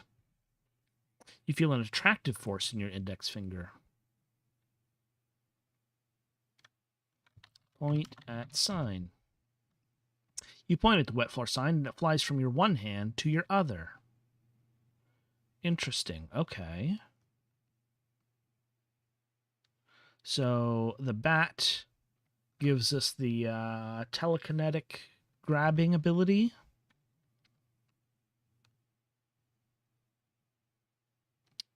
Let's wear wolf. Put quartz in wolf. The quartz ice stone fits snugly into the wolf amulet. Your index finger twinges. Point at sign. When you point at the wet floor sign, it flies out of your hand onto the ground. So this is projecting away, the opposite of the bat.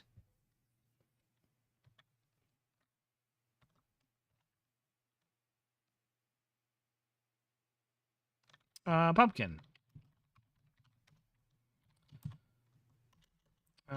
Put quartz in pumpkin. Point at sign. You point at the wet floor sign, but nothing happens. The spell whispers to you in a strange, silent voice. It says, or seems to say, that it wants to be used only on plants. Let's go up to Main Street, east to the church, north to the tower. Point at vines. You crook your finger toward the tendrils, and they shudder. Then the earth shakes, and the plants spring up around the tower, covering the bricks in thick, leafy vines. They grow up to the clock's broken face, and then they stop, and the earth stops shaking. Climb vines. The vines are so thick they almost look like the rungs of a ladder. Not really, but if you pretend you're climbing a ladder, this isn't as scary. Some very careful climbing brings you face to face with the clock. Now you can see inside where the machinery should be. Grabbing the doll would require letting go of the vine ladder, which is not an option, so you climb back down. Wear bat. Put quartz in bat. Point at doll. Climb vines. Okay. Not the solution here.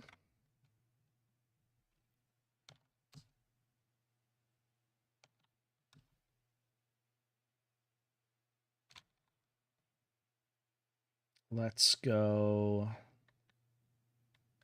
west to the post office. Point at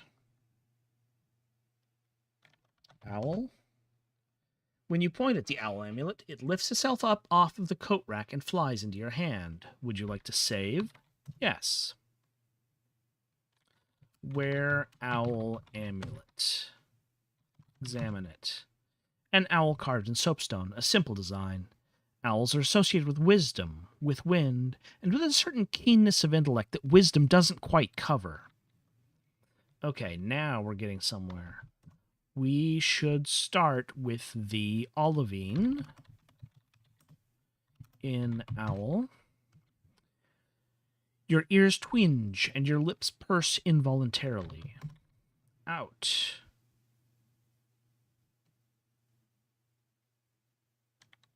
South to the museum. West to the edge of town. Examine gray owl. The owl's eyes seem to be squinted in disdain, but they look that way no matter what they're looking at. Talk to the gray owl. Hello, you say. Oh, good, you can talk, says the owl. Then, wasting no time, I need you to deliver a message to a white owl on the other side of town. Tell it that a ghost is hanging around the train tracks where they cross the creek. Sure, you say, automatically. Then you're able to process what a brusque request this was, and resolve to be equally rude in return. I'll see if I have time, you add.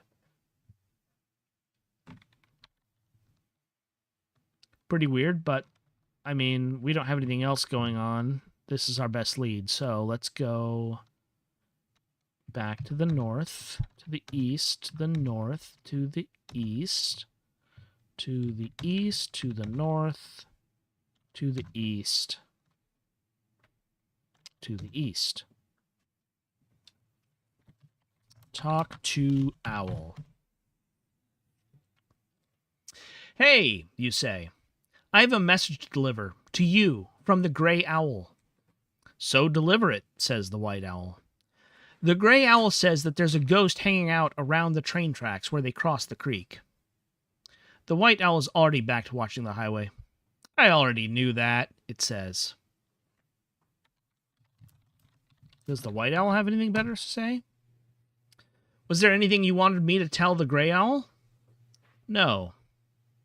Do you know anything else about that ghost near the train tracks where they cross the creek? Just that it's there, says the owl. Well, this was less productive than I'd hoped. I can't tell that that's of any benefit. So let's see what other ice stones we have. Put garnet in owl. There's going to be a disambiguation problem if we do that right here. Let's go back to the west of the parking lot. Put garnet in owl. Your index finger twirls around involuntarily. I'm guessing this is going to be air.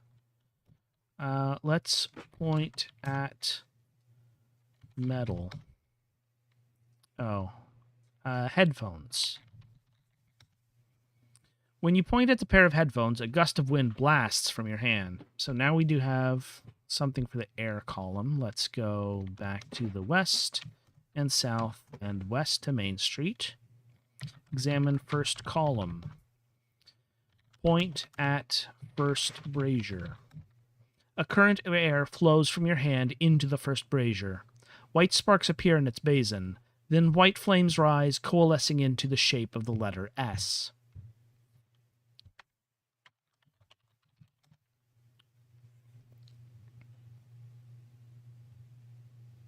There are 6 pillars arranged in an arc, sort of arc from left to right.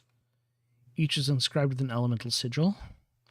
We have flames from the 5th, the 6th, the 1st, and the 2nd. So we still need earth and water. Let's put the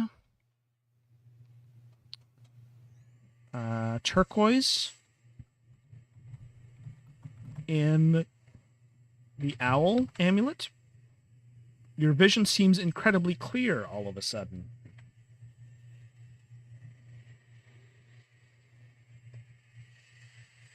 Okay. That's good. Let's put the... I guess this would be the best for walking around and observing things. We'll keep that in mind. Let's put the quartz in owl. Your index finger itches. Point at headphones. Magical force springs from your finger into the pair of headphones, looking for a mechanism to disengage, a bolt to unfasten. But there's nothing there, and the spell fades away. Well, this is helpful. Let's go south to the diner, then east to the train station. No. South. Where is the museum? Here's the museum. Point at door. You crook your finger toward the museum door, and you can feel your intention flying into the depths of its mechanisms. It makes a promising clicking noise. In. First, opening the museum door. Inside the museum. There's a wolf in here. You are about to die. Oh, it's stuffed. Well, you might still die of a heart attack. A horrifying taxidermied wolf is really the only thing this museum has going for it. Other than that, there's just a bunch of shelves, decorated sparsely with a few photographs and artifacts. Near the reception desk is the front door. Put turquoise in owl. Examine photographs. On the museum shelves are a photo of a henge, an antique schoolbook, a photo of a regatta, a photo of a picnic, a needlework sampler, a collection of medals, a photo of a quilt, a collection of arrowheads, and a frog amulet. Frog amulet. The soapstone tablet carved into the shape of a frog. A hole has been hollowed out for an eye stone. Frogs are a popular subject for amulets, granting powers associated with water and relaxation. The index card taped next to it says that Qualin Violer carved this amulet in 1956.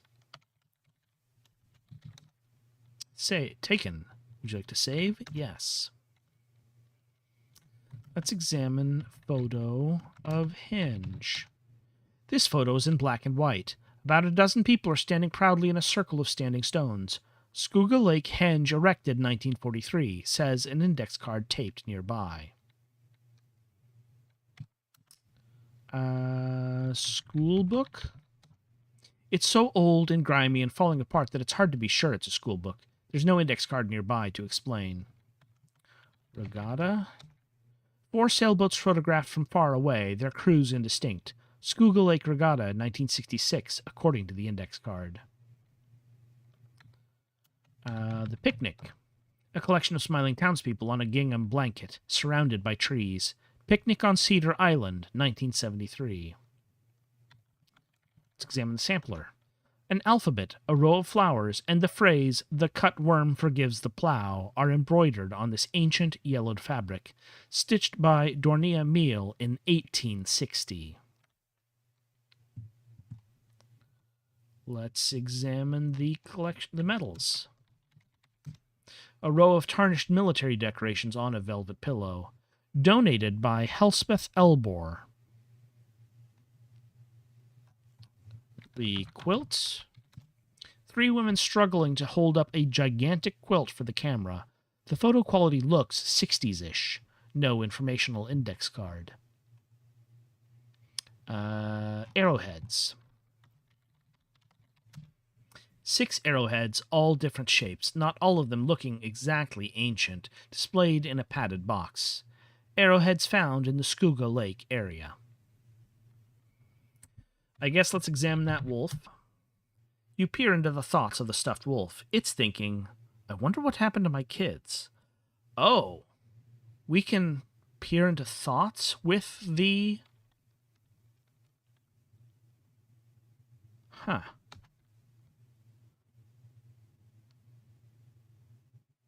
Turquoise amulet and the owl. Interesting. Let's put the spinel in the owl.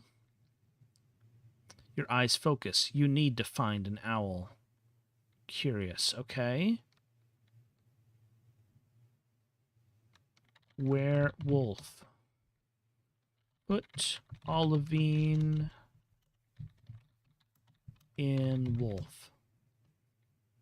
Your lips tremble and you lick your teeth. Talk to the wolf. The stuffed wolf. Hey, you say. Hey, says the wolf. Its lips don't move. Its eyes keep staring straight ahead. What's going on? Not much. Cool. Hey, could you do me a favor? What does it say on this plaque in front of me? You read it out loud. From 1985 to 1986, Cleft terrorized Skooga Lake, killing numerous chickens and goats. On March 3rd, 1986, Yola Chanvers succeeded in shooting and killing the beast, taxidermied by Hebenthy Rayford, donated by Yola Chanvers. I knew it, the wolf hisses. That's a load of revisionist crap. I didn't terrorize anything. I was the mayor's pet wolf. What? Danae Crescin, mayor of Skooga Lake from 1980 to 1988. She kept me on her farm and fed me chickens. Maybe some goats. But then she got bored of me and kapow. She hired Yola Chanvers to shoot you? No, she shot me herself. I have no idea who Yola Chanvers even is. Gosh. Gosh is right. Well, that's a tragic state of affairs. Let's see if he has more to say. We talked to the stuffed wolf again. So, was your name really Cleft? I guess. I don't remember anybody calling me that to my face. What's your name? Charybdis. Well, you say that's your name, but watch this. Hello, Charybdis. I'm a dead wolf. Now it's your name, because I have named you. Thanks.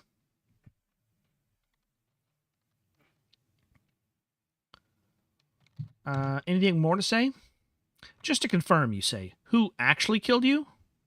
The wolf snarls motionlessly. Mayor Danae Crescin. She's dead now, I'm pretty sure. Or else I'd have a favor to ask you. You nod. Danae? DNA?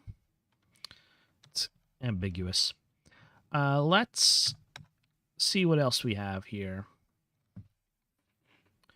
Wear frog amulet. First, you take off the wolf amulet. You put the frog amulet around your neck. Let's put quartz in frog. The quartz eye stone fits snugly into the frog amulet. Your index finger itches. Point at headphones. When you point at the pair of headphones, it rises out of your grasp a couple of feet into the air. Then it falls back down and you catch it. Okay. So we can make things levitate with the quartz in the frog. Put garnet in frog. Your index finger feels damp for a moment. Let's just double check to see if there's anything else in here. Near the reception desk. The reception desk is almost more of an end table. You would expect to see a goldfish bowl here to collect suggested donations in, but it's not here. Maybe someone's goldfish needed it. Let's go back out. Go north to the post office. North again to the beach. East to the main street. Examine 4th. Is earth. Examine 3rd. It's water. Point at 3rd brazier. When you point, a jet of water flies from your finger and lands in the basin of the 3rd brazier. Suddenly, somehow, the water ignites. As it's consumed, a green flame rises over the brazier in the shape of the letter A. And I think I've mentioned this in the past, but in case you weren't here for that, yes, I'm aware that many people would prefer that it be pronounced basin. I personally have always pronounced it basin in my head, and it's weird to me to pronounce it otherwise. I don't feel like it's enough of a distinction to matter, but some people get really upset about that. Let's keep going through our frog amulet abilities. Put Spinel in frog. Your legs suddenly feel much more powerful.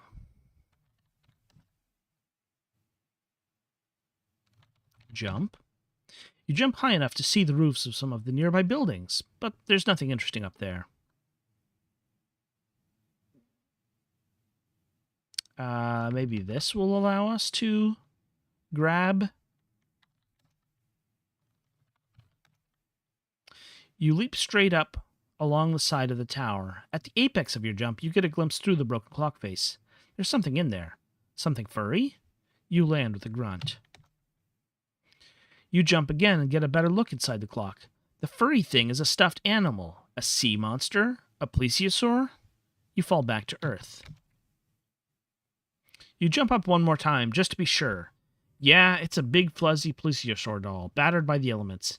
It might have been stuffed in there a year or two ago. You fall back down.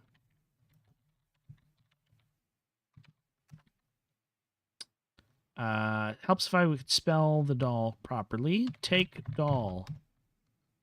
Jump. Yeah, okay. The jumping is not the solution. Let's try.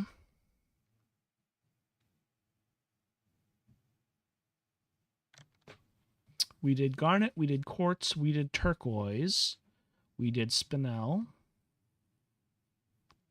Did we do turquoise?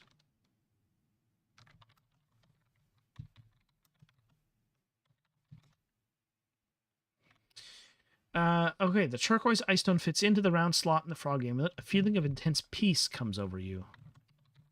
I'm forgetting what turquoise does. Right. Gives evil eye.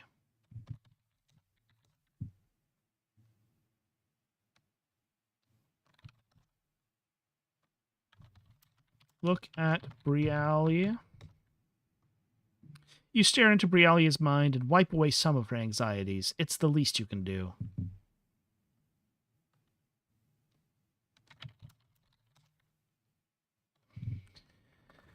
I talk to her again.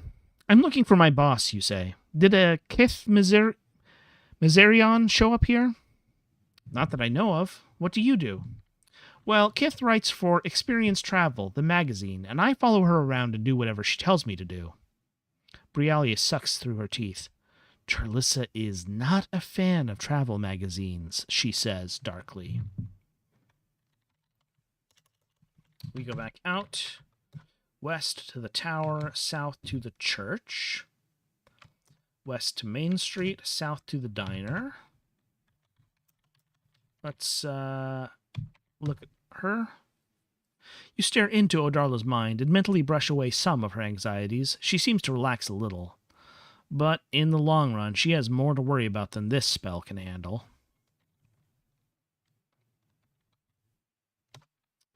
Let's try again wearing the owl.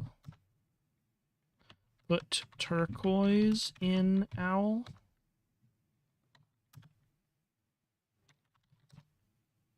You peer into Odarla's mind. She's thinking, I'm still in this uniform. I look ridiculous. I hope my hair at least isn't horrible.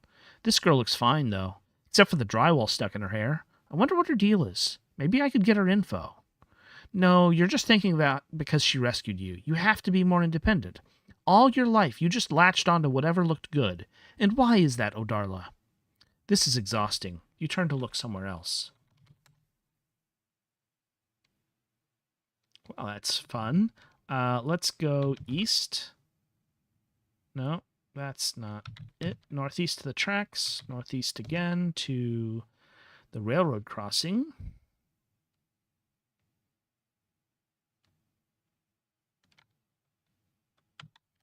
West to the parking lot. In.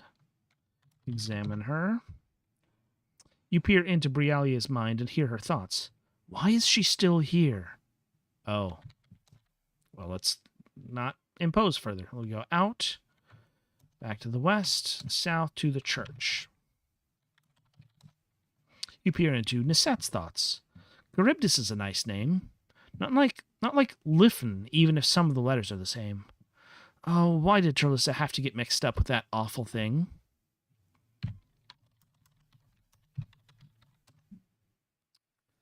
Talk to Nisette. When did you arrive in Skooga Lake? Just tonight, you say, and without thinking you add, the lady at the motel locked me in a closet. Nisette clicks her tongue. Some folks around here have gotten to be really suspicious of visitors. Brialia Chervis at the motel is one of them. These are interesting times, she says, but she doesn't elaborate.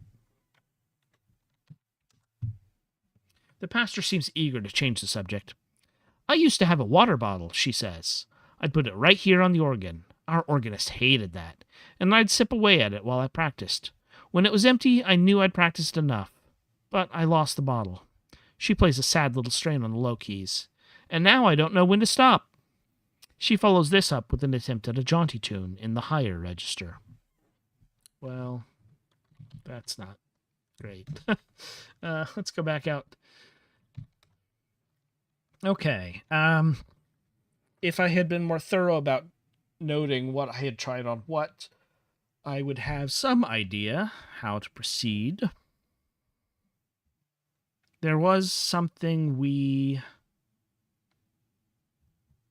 had recommended. Let's go back to the north and to the east. And east again to the railroad crossing. Where owl? Put Spinel in owl. The Spinel ice stone fits into the owl amulet. Your eyes focus. You need to take a closer look at this owl. We examine the owl. You stare into the owl's eyes. They are huge. Its pupils are a black abyss. You fall in. An instant later, you land softly on the ground. Edge of town. The road continues south over the hills through dark fields. On the distant horizon, invisible in the night, is a row of wind turbines. Every few seconds, their red lights blink on for an instant, illuminating nothing. Okay, so the Spinel allowed us to transport between owls.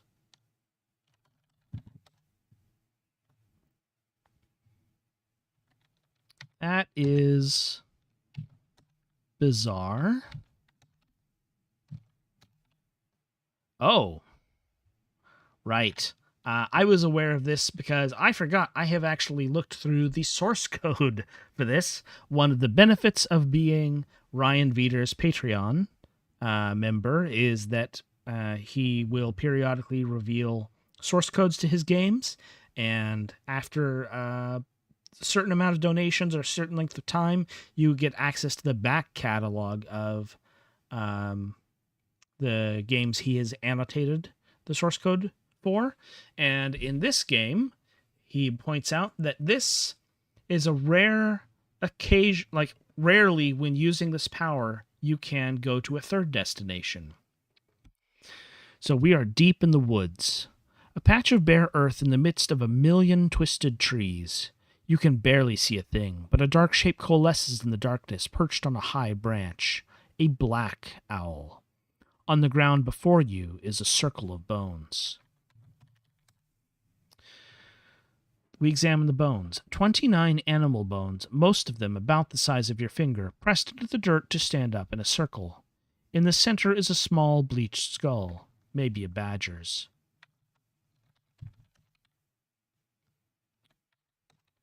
Let's put the olivine in the owl amulet. No, first. Order of operations is important. Let's put the not the spinel, the turquoise in the owl. We examine the black owl. You peer into the black owl's mind. It's thinking about you, wondering what you're thinking. Now it's thinking about a pool of inky water rippling slowly in the wind.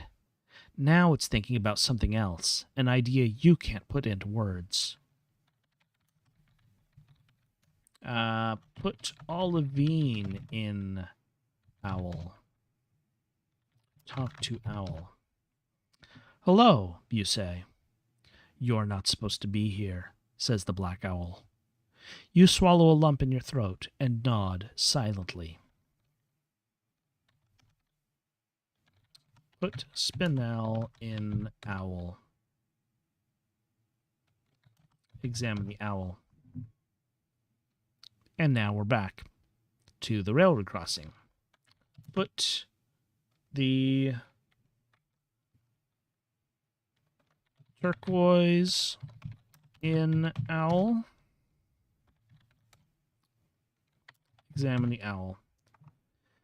You peer into the owl's mind. As each car comes down the highway, the owl is thinking, not that one, not that one, not that one. That's odd.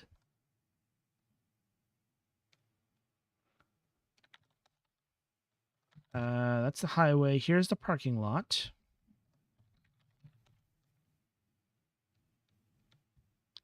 Let's go west of the tower.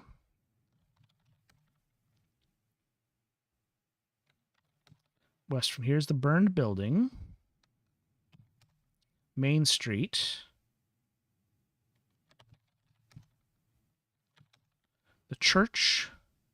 We already looked into the mind of the pastor. Let's go back west to Main Street and south to the diner. We already looked into the waitress's mind. Here's the train station. Examine the jack-o'-lantern. You peer into the thoughts of the jack-o'-lantern. It's thinking, who is this lady anyway? We go back out. We go east to the silo.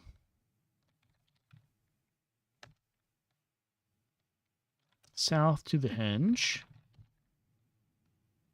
Okay, north. And I feel like I must be missing something. Let's examine the stairs. It looks a lot like a fire escape, which isn't a comforting thought. Up. The stairs make a lot of unsettling noises, no matter how slowly and carefully you climb. Top of the stairs. There's a little platform at the top of the stairs where a hatch leads inside the silo. Between you and the hatch is a demon, crouched on insectoid legs, clutching a yellowed spear. Examine the demon. You peer into the demon's mind, or you try to, but there's nothing there. Yeah, it says. That won't work. Let's put spinel in the owl. Now let's examine the demon. The thing was put together hastily. Care taken in demon assembly is rarely worth the trouble. To its squat pink body are attached 6 spiny, segmented limbs and a raccoon's head. Its eyes are stitched shut, a wise precaution. We talk to the demon? What are you doing here, you say, trying to sound confident. I am compelled to guard this gate, the demon replies. No one may enter who doesn't pass my test first. What happens to those who fail the test? It says, they stay outside. Is that all? It may be given to me to violently stab petitioners who ask too many questions, it says, or it may not. It is not given to me to say, will you attempt the test? Yes. Sure, you say. Excellent, says the demon.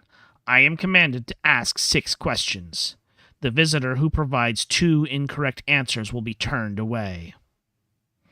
It's not a 3 strikes thing, you ask, but the idea makes the monster cringe. As I was saying, the visitor who provides less than 2 incorrect answers will be allowed to enter. Do you consent to these terms? You nod impatiently. Then we'll begin. It clears its throat. Okay, first question. Who lives in the old clock tower? It's, Scoogie?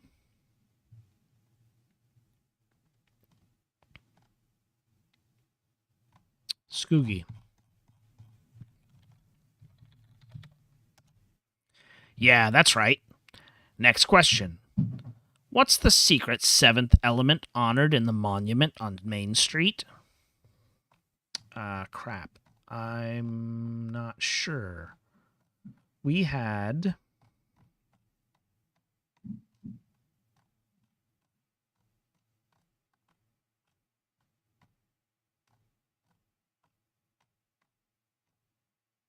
Where's my main street? Okay, this is not losing as much playback as I thought it would. That's fortunate. Can we control F?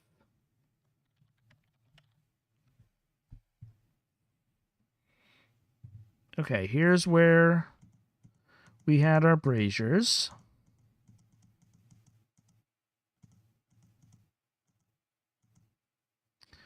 The 6th is a W.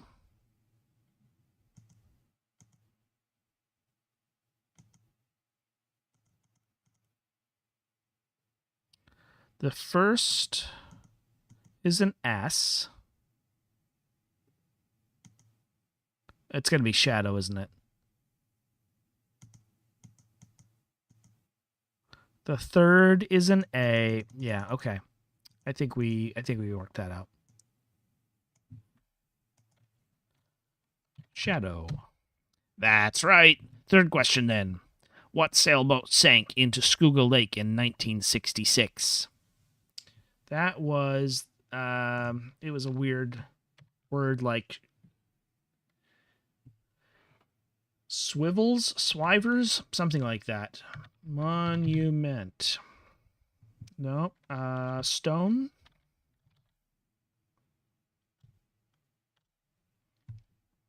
It was our wolf companion dug it up. Well,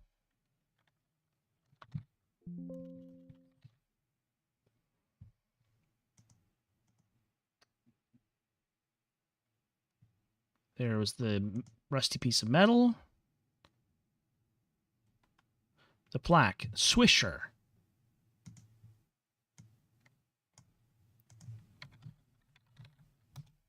That is correct.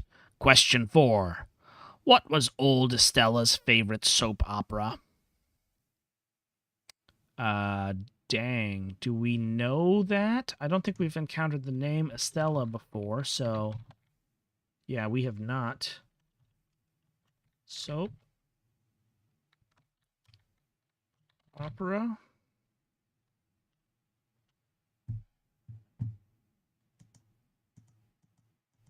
Nope, we don't know.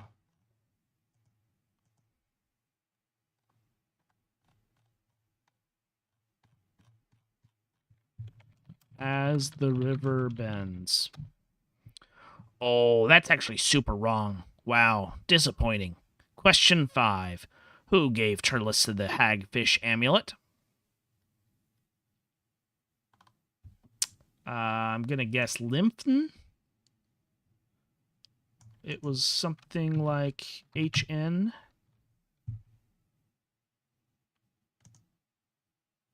Not foolishness. Liffen.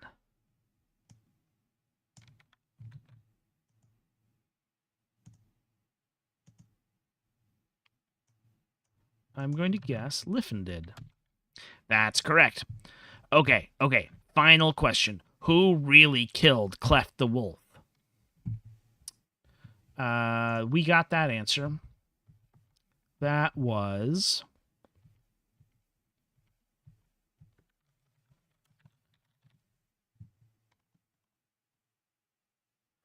DNA Crescent.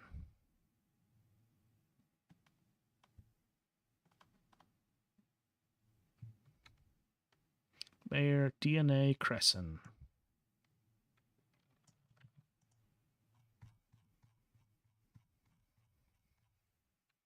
Let's try that. All right, let's see. Time to tally up your score. It makes a show of executing some intense mental arithmetic.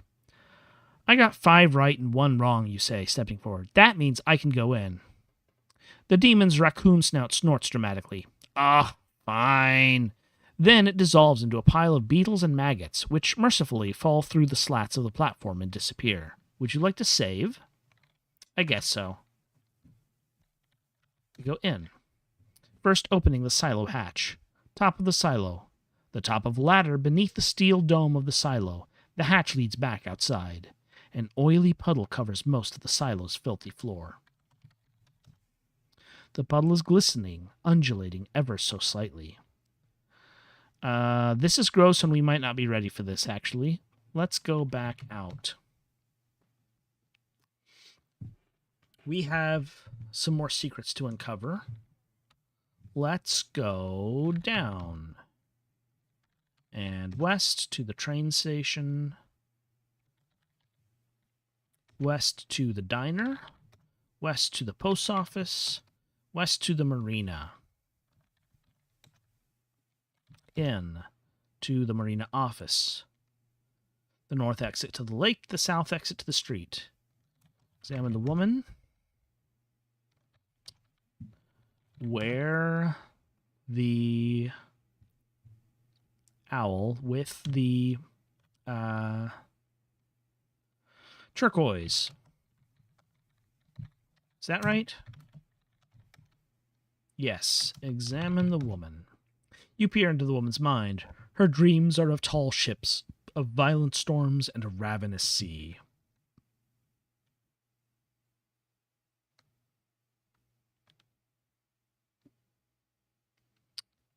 Let's see.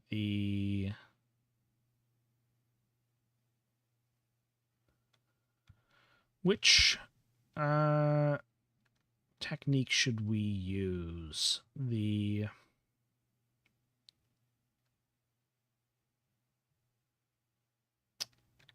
quartz? Manipulate objects in various ways. Put quartz in spider. Wear it. Wear spider.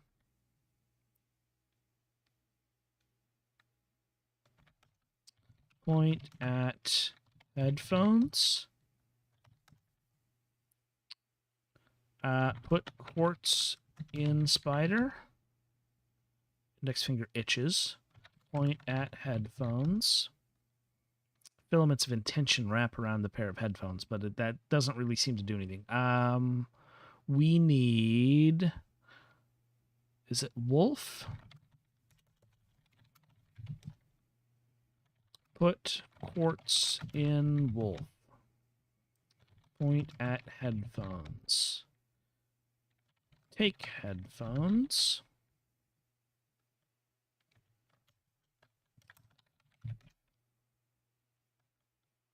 Point at keychain. You point at the foam keychain, and it flicks away over the lady's chest. The chain jangles quietly. The key remains stuck inside her pocket. She snorts. Okay. Oh, frog. Where frog? Put quartz in frog. Point at keychain. Point at keychain again. You point at the foam float keychain thing, and it rises into the air a little. It's held down by the rest of the keychain, stuffed tightly into this incredibly buff woman's shirt. Okay.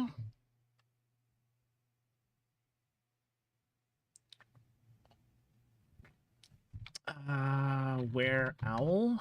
Put quartz in owl. Point at keychain. Magical force springs from your finger into the boat key, looking for a mechanism to disengage, a bolt to unfasten.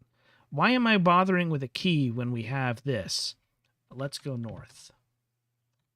You creep slowly past the sleeping woman. Dock. The narrow pier extends some distance into the lake to accommodate dozens of boats. Way out to the north is the island. South, behind you, is the marina office. A single motorboat is moored here. Let's examine the motorboat. A swooshy little two-seater with an outboard motor. Lazy Days is the name printed on the back. Enter motorboat. Turn it on. You can't get the boat going. You don't have a key. Point at boat. Magical force springs from your finger into the motorboat, looking for a mechanism to disengage, a bolt to unfasten. Okay, so it only opens things. It doesn't turn things on. Point at engine. You point at the engine, and your intention delves deep inside to find some likely-looking machinery, but it's not quite what the owl amulet wants, apparently, and your attention flies back out, disappointed. Okay. Fair enough. We go back. Out south.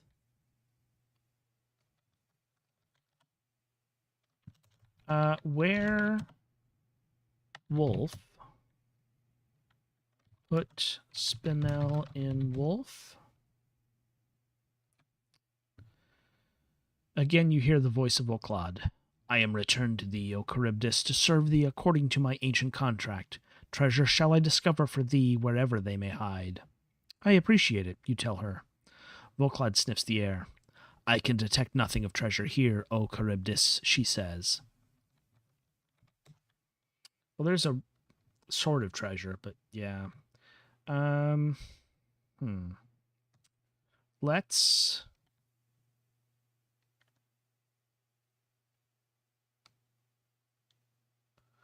go through them. Wear spider amulet.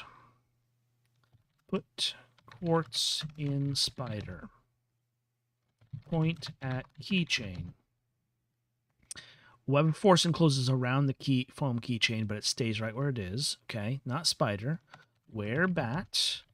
Put quartz in bat. Put quartz in bat. Point at keychain. And it rises toward you, but your intention can't pull the rest of the keychain out of the pocket. That's how tight this woman's shirt is. Do we have a shrinking thingy or a enlarging thingy? Wear pumpkin amulet. Put quartz in pumpkin. Point at keychain. It's only on plants, right? Okay. Werewolf. Put quartz in wolf. Point at keychain. The chain jangles quietly. The key remains stuck inside her pocket. She snorts. Owl. Put quartz in owl. Point at keychain.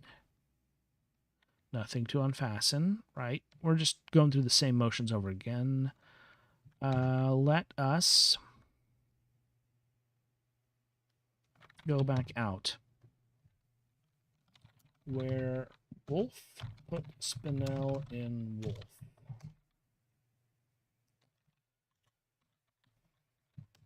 We have road curving east and south from here. We go east to the post office, north to the beach, east to the main street, north to the burned building.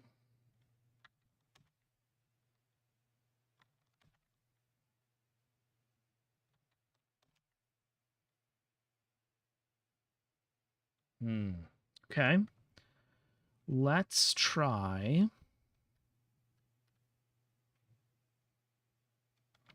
taking the gravel.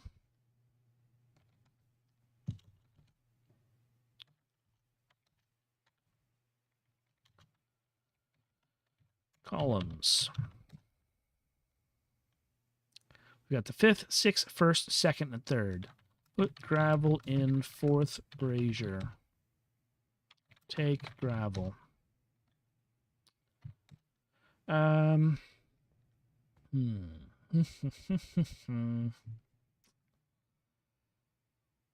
don't suppose help does. Okay. Hi, this is Ryan Veeder, your host. Thank you for playing my game. Sorry about whatever got you stuck.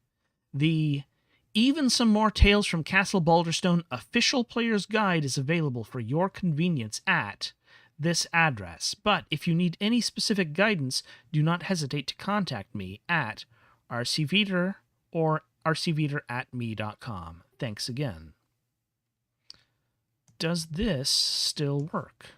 Let's find out together. Even some more tales from Castle Balderstone, the official player's guide. Good evening.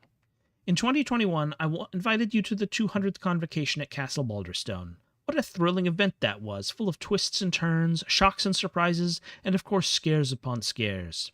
The stories presented on that indelible evening were particularly grand in their scope, and particularly pernicious in their subtlety, and I couldn't blame you if you found certain passages a bit difficult to get through.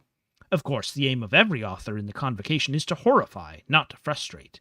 Therefore, I have asked the authors of these stories to draft walkthroughs for their works, and compiled their contributions into an official player's guide, such as will usher you the more smoothly through each expertly crafted phantasmagoria.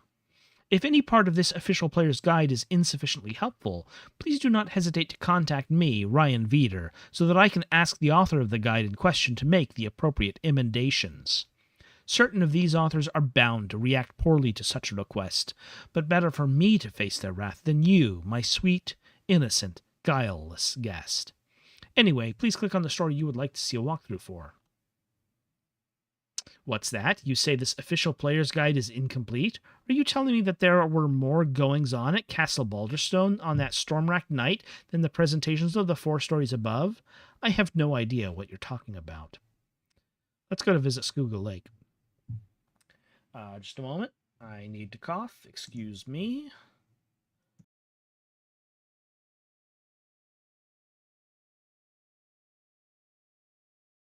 There, that's better. Thank you for your patience. Visit Schuylkill Lake. Good evening. My name is Leah Naidu. My story, Visit Schuylkill Lake, takes place in a very interesting world where various types of magic are a part of daily life. This story specifically deals with what they call totem magic. It works like this. An ice stone is a gem that provides a certain ability, like talking to animals. But an ice stone only works when set in an amulet representing a certain animal. Each ice stone has different powers in combination with different amulets. Or you might say that each amulet has different powers in combination with different ice stones. Either way, the more of these magic items you have, the more spells you have access to. Some abilities, like the power to talk to animals, are constantly active as long as you're wearing the amulet with the right ice stone. Other spells have to be explicitly cast at a target. Usually you do this with the command point at whatever it is you want to cast a spell on. There are a lot of different spells in the story, and there are a lot of puzzles. Most puzzles can be solved in more than one way. Some can even be solved without magic. I don't think you can finish the entire story without using any magic, but I'd be interested to see what the minimum amount of magic items required is, and how many turns it takes to finish the story that way. I'd also like to see the minimum number of turns it takes to finish the game with all the magic items. Or, what's the minimum number of turns it takes to finish the game irrespective of how many magic items you collect? These are all fascinating considerations. When the game begins, the viewpoint character is locked in a closet. Let's see what we can do about that. Or reveal the table of contents so you can skip to a different part of the game. I think we've made pretty good progress and are accidentally stumbling our way towards the end game, so I'm okay with doing this. This is going to be a bit of a spoiler, though. We have Locked in a Closet, Exploring Schuylkill Lake, The Island, Liffen, and the Table of Spells. Well, we actually are exploring Schuylkill Lake. Exploring Town. This part of the game is all about exploring freely and trying different things in different places. If you feel like you're stuck, but you haven't explored all of the places on the map below, try exploring more. Or try going back to a place where you couldn't do anything before. Or scroll down for some hints. Burned Building, Tower, Motel, Railroad Crossing, Tracks, Pit, Train Station, Silo Henge, Diner, Creek, Post Office, Museum, Edge of Town Marina, Beach, Main Street, Building, Church. Okay, there are definitely some areas we did not go. We may need to try exploring a little more thoroughly. So let's do that. Right, we knew there was a ghost. Let's look for that ghost first.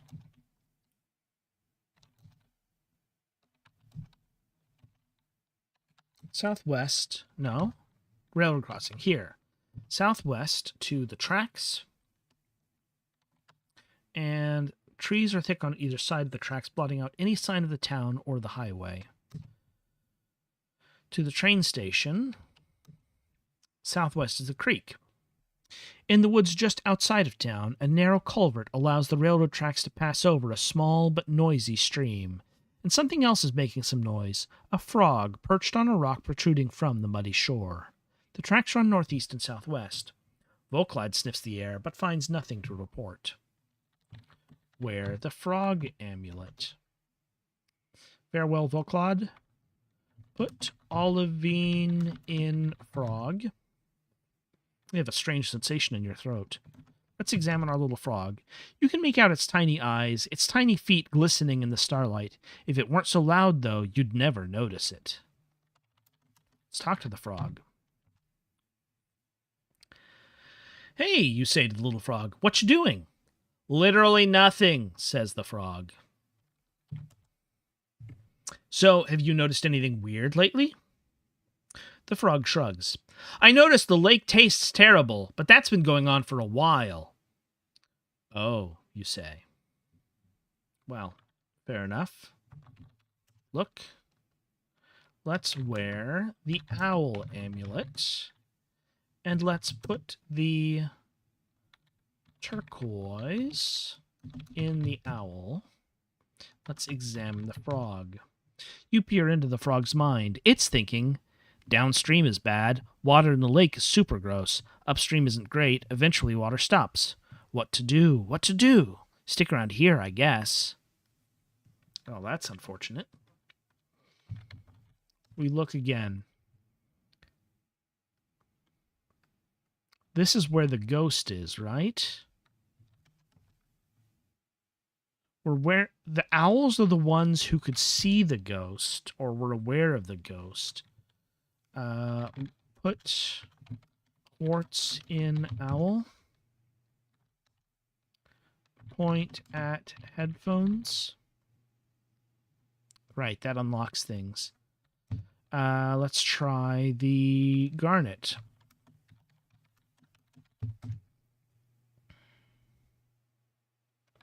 Point at headphones. That's a gust of wind.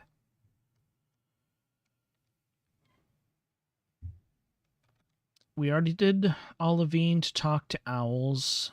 Put spinel in owl. That just makes us jump from owl to owl.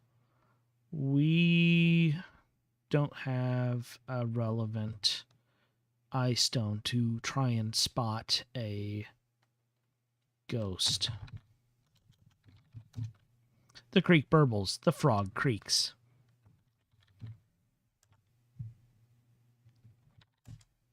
The tracks to the southwest go through the woods, beyond the town, into a wilderness of open farmland, an even less appealing prospect than hanging around Skuga Lake. Where wolf? Northeast. To the train station northeast here to the tracks. Examine the trees. This was all wild woodland until they carved out a channel for the train to pass through. The trees that remain are thick and twisted, not friendly looking. One little break in the vegetation looks like it could be the path left by someone walking through, but you don't know why you're jumping to that kind of conclusion. You're not a tracker. In the tree line on the east side of the tracks, there's just the faintest hint of a trail. East. You follow the path through the forest and almost fall into an open grave. Pit. You stand at the edge of a rectangular ditch in the middle of the woods. You hear Volklad inhale deeply, and then she says, There is no treasure to be found here, O Charybdis. She sounds disappointed. Examine the pit. The sides are very steep. You're not sure how deep it is, certainly deeper than you are tall. In the pit is a shovel. Take shovel. There's no way you can reach down far enough to grab the shovel. Let's do the vine arm thing. Put spinel in pumpkin. Farewell, Vauclad. Wear pumpkin. Take shovel. Your vine arm reaches into the pit, wraps around the shovel, and pulls it up to you. Examine the shovel. It's an old thing with a wobbly handle, but it seems like it'll hold together. The blade is covered in rust, except right along the digging edge. Look in pit. The pit is empty. Where frog? Put spinel in frog. Down. You hop on in, confident that you'll be able to hop back out. Pit in the pit. You are standing at the bottom of a deep hole in the middle of the woods. Search pit. The pit is empty. Up. You leap out of the pit. Easy. Let's go back to the west. The shovel is not that helpful because we already have Vauclad able to dig things up for us. So, let's go back to our hints. We've got general hints, the demon's quiz, amulets, eye stones, and moving on. Okay, let's look at these hints. How do I get the boat key at the marina? This is relevant. How do I catch that lady who's stalking me? We did that. What do I do at the burning building? We did something here. I don't know if we did everything. How can I see what's inside the clock tower? We've already seen. How can I get inside the motel office? We've done that. What do I do at the railroad crossing? There might be more here. How do I unearth the thingy at the beach? We've done that. How do I light the braziers on the monument? We've done most of these. I don't know that we need to do any more now that we know the answer. Where is the shovel? We have that.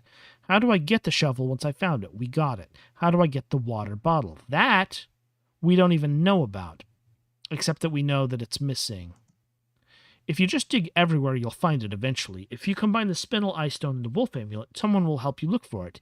Anyway, it's buried at the edge of town. That's weird. How do I get the cigarette lighter? I don't know the answer to this. I don't know why this is something we're looking for. How do I get the owl amulet at the post office? We did that. How do I help the lady at the diner? We did that. How do I unlock the door in the train station? We did that. What do I do at the edge of town? We look for the water bottle, apparently. How do I get inside the museum? We've done this. What do I do inside the museum? We've looked around. We've found some things. What do I do at the creek? We look for a ghost. What do I do at the henge? We get a thingy. Demon's quiz. We've done that. Amulets. Bat, frog, wolf, spider, pumpkin, owl. We have all of these, so that's good. Eye stones. Quartz, olivine, garnet, turquoise, amethyst is what we're missing. Okay. So, let's get back to it now that we know roughly what we're missing, I think. Let's wear wolf. Let's wear, put the spinel in the wolf. We are still at the tracks. Here's the train station. We go west to the diner, west again to the post office, south to the museum, the edge of town. The road continues south over the hills through dark fields. On the distant horizon, invisible in the night, is a row of wind turbines. A gray owl is here, 2 roads north and east. You hear Vauclad sniffing around faster and faster. Then she rushes up to you, and you could swear you feel her tongue on your chin. I smell it, master. There is treasure hidden here. Command me, and I will unearth it for thee. Vauclad, dig. Yes, O Charybdis, at once. Invisible paws start tearing up the ground, sending chunks of dirt flying all over the place. You back off so none of it gets on your clothes. Vauclad digs furiously until she succeeded in excavating a very dusty, but apparently very sturdy, plastic water bottle. Then she starts panting, and you hear her trot toward you. There it is, master. I have found thy treasure. Well done, you tell her. Where frog. Farewell, Vauclad. We're done with you for now. Let's go north, east, east, north, east, in. Give bottle to Nisette. I didn't take the bottle. Out, west, south, west, west, south. Take bottle, examine it. Examine bottle. It's a heavy-duty 24-ounce bottle for serious hydration, but there's dirt all over it. There's nothing inside. Can we clean it? Did we have a cleaning power? We do have cleaning power. We're wearing the frog? Yeah. Put quartz in frog. Point at bottle. Oh, no, that's just levitation. Put, not quartz, but rather...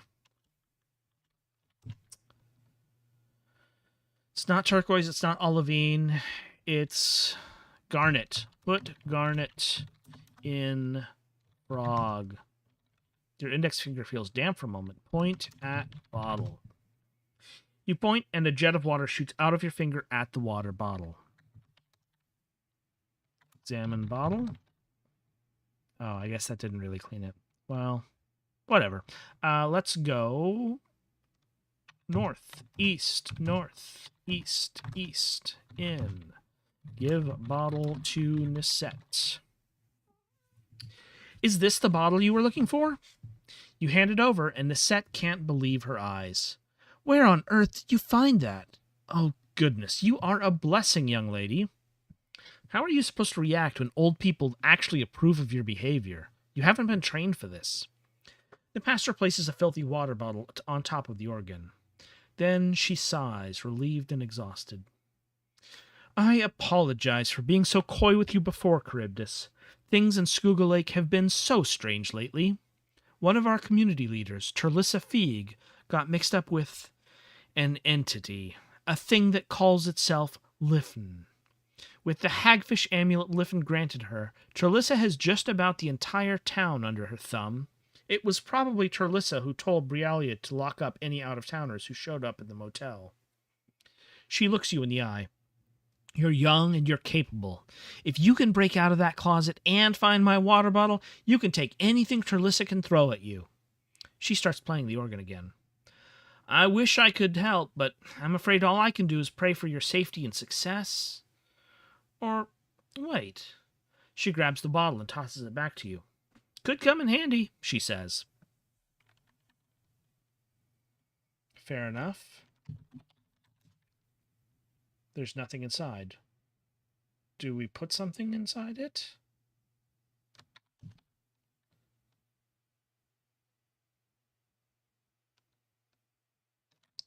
Fill bottle?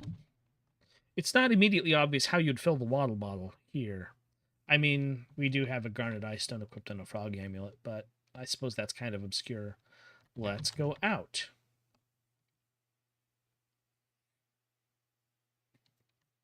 Let's go. What are our other objectives right now? Boat key. I think the boat key is the other thing we're struggling with. This is one of the last things you'll do in town. You'll need to pass the demon's quiz first. Oh, I did not need to do that. Excuse me, just a moment.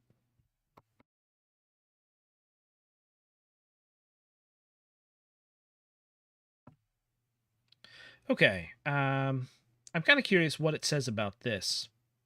Stella is the ghost that the owls are talking about. You can find her at the creek. Use the bat amulet and the... Oh, that's what we were missing. Let's do that. Where did my browser window go? Here it is. Okay. Out. East. No, north, east, east, southwest, southwest, southwest. Where bat? Put spinel in bat. The spinel ice stone fits snugly into the bat amulet. Hazy, flickering forms start to crowd the edges of your vision. Suddenly, someone is here with you. A translucent woman, floating here and there aimlessly. Examine the woman. It's like she's only halfway here, or you can only half see her. She doesn't flicker exactly, but that might be the best way of putting it. Her eyes are bright and alert, but her face is deeply lined, her fingers thin and bony. She must have been very old when she died. Talk to the woman. You walk up to her. She smiles gently. Hello, young lady. You're out rather late, aren't you? I've got a lot to do, you say. My name's Charybdis. It's a pleasure to meet you, Charybdis. My name is Estella. I hope you'll forgive me if I don't shake your hand. We talk to her again. So, Estella, you say very casually, when you were alive, what did you do to relax? Are you asking about my taste in soap operas? Estella asks. How did you know? It's all a bunch of foolishness. I won't get into it. The answer that little monster wants is The Prison We Choose. It hasn't been on the air for years, unfortunately. Well, thanks. Not at all, dear, she smiles. Apparently that is what we are going to talk about from now on. So, fair enough. Let's call that good. Let's go back to the northeast. And west to the diner. No, east to the train station, east to the silo. Up and in. An oily puddle covers most of the silo's filthy floor. Examine puddle. The puddle is glistening, undulating ever so slightly. Put puddle in bottle. That doesn't go in a water bottle. Something insubstantial is floating nearby. Now it's gone. Where frog. Point at puddle. You point, and a jet of water shoots out of your finger at the DS puddle. That's a naming error. Let's try where the wolf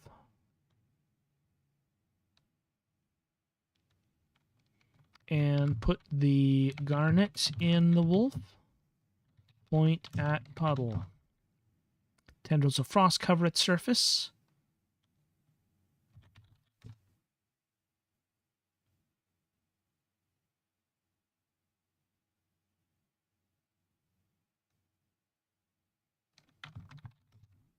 There's something very unnerving about being inside this thing. I'm just trying to figure out how to resolve this. We've got to do something with this puddle. Maybe... Oh. This seems dangerous, but perhaps... Where pumpkin... Put... Garnet in pumpkin. Point at puddle. Be careful with that. Okay, so that's not the answer.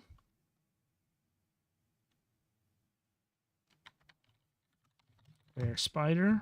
Put spinel in spider.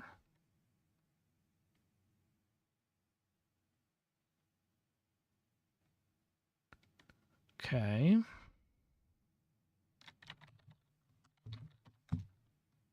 Out, down.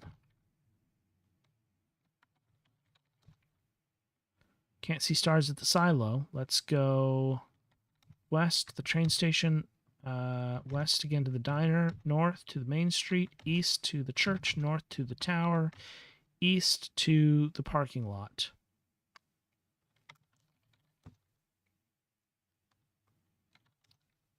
Here's the railroad crossing.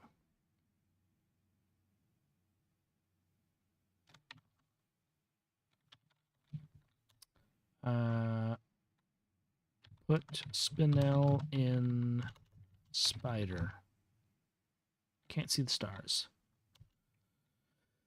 Okay, well.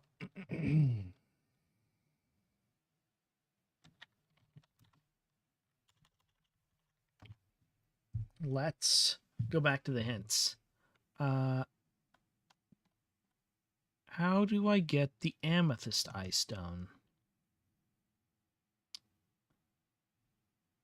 After you pass the demon's quiz, enter the silo, climb down to the bottom, and look at the pool of ooze. I'm not paying attention to the descriptions. I'm operating on autopilot. Let's go back to the west, and the west, and the south, and the south, and the east, and the south, east, up, in, the top of a ladder, down, bottom of the silo. The floor is slabs of concrete in some places, rusty metal in others. A slimy puddle is collected in the lowest points, oozing through various crevices. The ladder leads back up to the hatch. Examine the puddle. You lean over the viscous pool and see your face reflected dimly in its surface. Then you see another face. Eyes and a mouth are forming in the slime. "Charybdis," it gurgles. "What are you doing here?" You leap back in horror. But you recognize that voice. "Miss Mazarion, is that you?" "Yeah. Sorry you have to see me like this." Keth's face is more distinct in the slime now. A vague sort of head protrudes from the surface. "No offense, but I was hoping they'd send someone else, like the police or a doctor. What happened to you?" She takes a deep breath. "I told the locals I was writing an article to make Skooga Lake the next big tourist destination. They said I should talk to Terlissa Feig, but it turns out Terlissa Feig is violently opposed to Skooga Lake being the next big tourist destination, and she turned me into... Be honest, don't you think I look like a pile of snot?" You lean back down for a closer look. "I wouldn't say snot exactly." "Oh, you're so nice. How did she do this, though?" "Terlissa has a hagfish amulet, which I didn't even know was even a thing. Apparently that's what you need to turn a person into snot. But also, get this, she has an opal eye stone." You actually gasp. "I know, right? I figured it out just before she poured me in here. She used the amulet and the eye stone out on that island in the middle of the lake. That's why the lake water is so disgusting." "Why would she do that?" "I think it's a combination of factors. She probably believes that if big city people like us decide we like the lake, we'll take it over and ruin everything. But I think she also might be, deranged." You stand up. "Well, we'll get you out of here somehow." Kith scoffs. A thick bubble pops loudly. "Don't worry about me, Charybdis. This Terlissa person and her ongoing ecological disaster are a lot more important. You need to get out to that island and save the lake from drowning in slime." "I don't know how to do that, though." "Well, first thing, get a boat. Here." Another bubble pops and an object flies out of the puddle at you. You barely catch it. "My amethyst eye stone for enhancing various abilities. I found it really useful in my journalistic skullduggery, so it should work great for whatever you have to stoop to." "Thanks, Miss Mazarion. I won't let you down." She smiles. "Charybdis, if you let me down tonight, I want you to know it'll be the very first time. Would you like to save?" "Yes." "Okay, saved. We have an amethyst amulet. This pale purple gem is the first amethyst eye stone you've ever seen. Kith said that they enhance abilities." Well, let's get up out of here.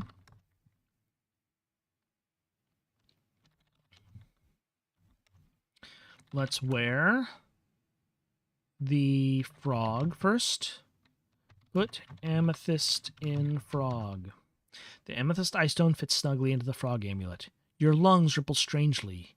You are much less afraid of drowning than you were a second ago. Okay. Let's try wearing the owl. And let's put the amethyst in the owl. A sudden and complete hush falls over you. Cool. We're quiet now. Let's wear the wolf. Put amethyst in the wolf. The amethyst eye stone fits into the round slot in the wolf amulet. Your nose twitches. Your sense of smell is perfect. Okay. We've got the pumpkin. Put amethyst in pumpkin. The amethyst eye stones fit snugly into the pumpkin amulet. You grin involuntarily, and you can tell immediately your smile is perfect. Okay. Let's try the bat.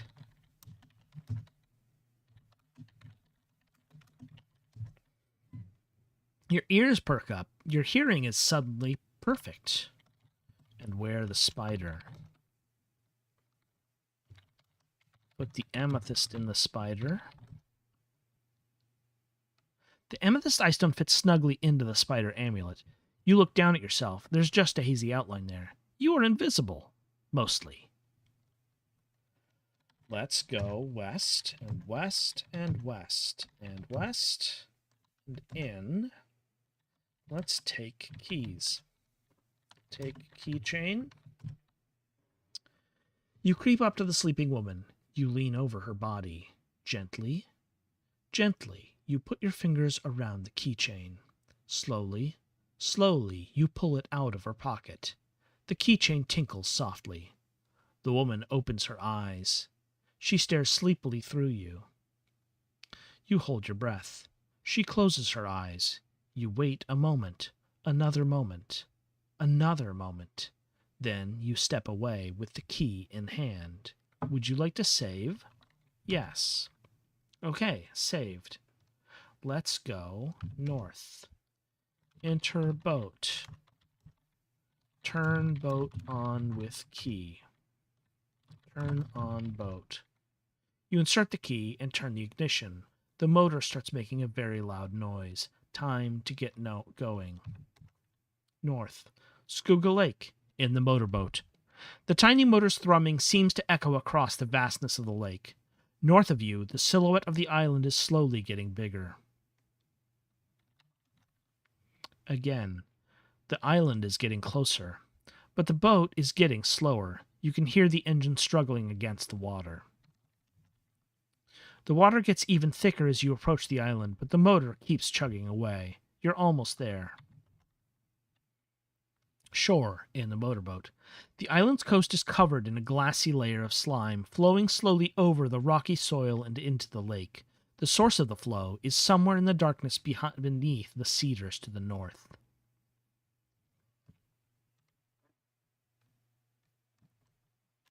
Turn boat off. Take key. Boat key. You already have that. Currently invisible. Let's wear the bat. Put the amethyst in bat. Listen. You close your eyes and listen. You open your eyes, take a deep breath. Then you have to rub your temples for a bit. You can't handle hearing everything at once like that. Okay, not bat. Owl. Where owl? Put amethyst in owl. Look. Examine the slime. Slime is everywhere you look, a greenish-yellow glaze crawling over every inch of the island. Examine the cedars. There's ample space between the tall cedars, plenty of dark forest to search through blindly.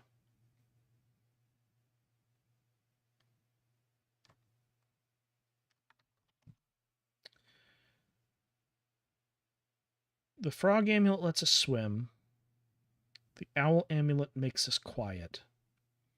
The wolf amulet gives us smell. The pumpkin amulet gives us a smile. Bat amulet gives us hearing. Spider amulet makes us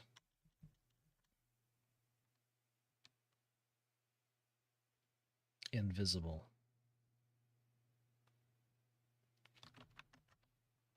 Out. You disembark, stepping carefully onto the slimy mud. North. Your shoes squelch as you ascend the shore and enter the forest. Woods.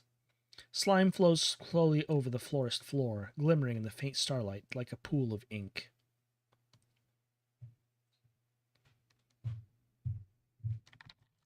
Werewolf. Put amethyst in wolf. Smell. You can smell everything on the island, but that's mostly this repulsive slime. Smelterlissa. Nope, not here. Where spider? Put spinel in spider. Put amethyst in spider. North. Wandering through the woods takes you to a place that looks much like where you were. You don't see the source of the slime anywhere.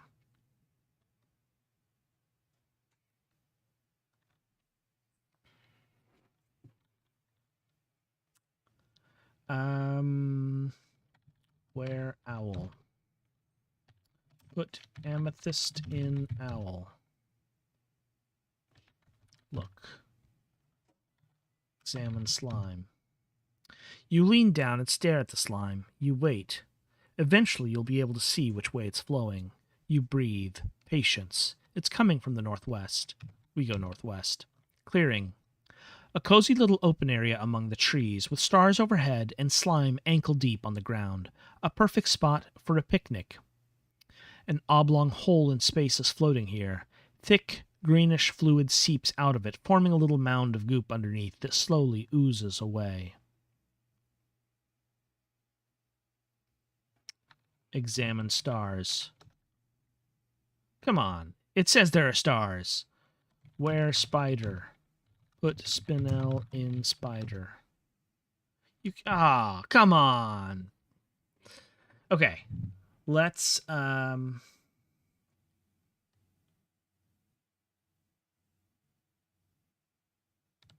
examine the hole. The slime portal. You crane your head back and forth, but you can't seem to look at it from an angle that makes sense. It figures. When you finally see a real interdimensional portal up close, it looks kind of fake. But it's real, it's about 7 feet tall, and all the slime dribbling over this island and congealing Skooga Lake comes from whatever's on the other side.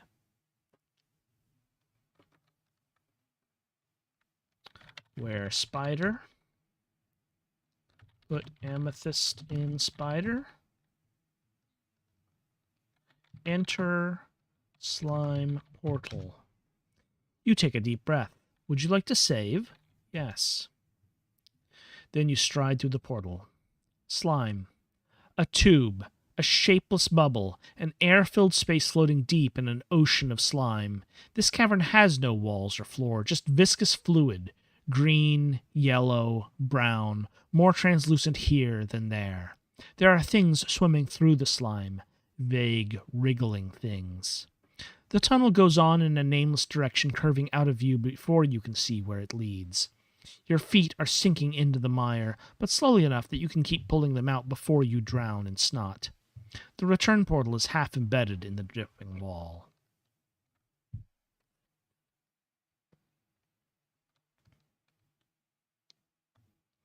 The tunnel goes on in a nameless direction. Follow tunnel.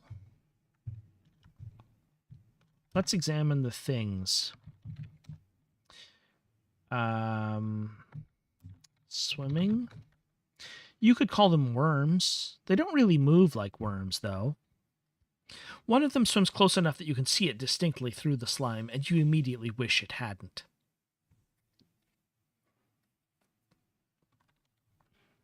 Let's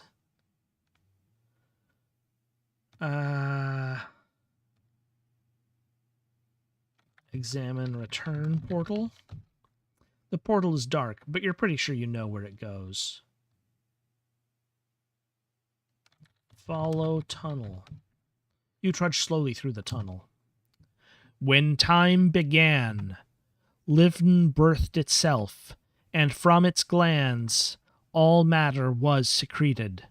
In this way I created the universe. Lair. You stand in a liquid cathedral, a gigantic melting cavern complete with stalactites of dribbling mucus. A colossal eel thing is coiled in the center of the chamber, with a woman wrapped up in a bunch of its tails. But my creation is imperfect. The monster's voice is completely silent, but it's giving you a headache regardless.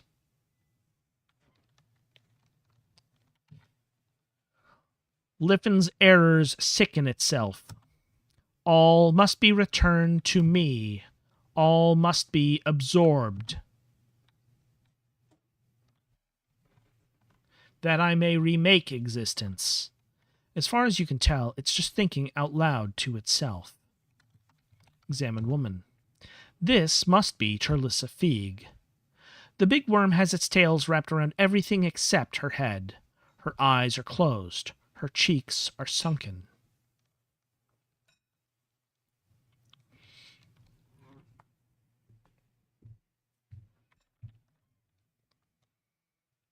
Let's try examining Liffen. It is huge. Its head is mostly mouth, surrounded by wriggling tusk-like barbels and an asymmetric collection of eyes. Its wet, pink body is covered in pores discharging endless buckets of slime. The body splits, and splits, and splits over and over into innumerable writhing tails. A few of these tails are coiled around a human woman, clutching her tight like some sort of prize. Let's see what we can do to get her out. We used the wolf amulet with the turquoise ice stone.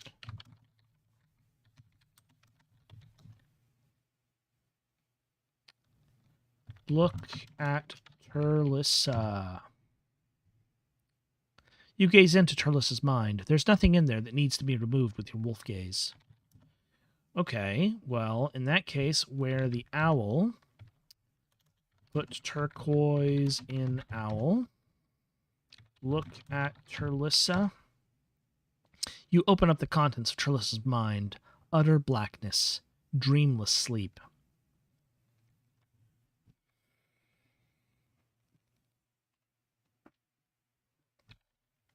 Let's try.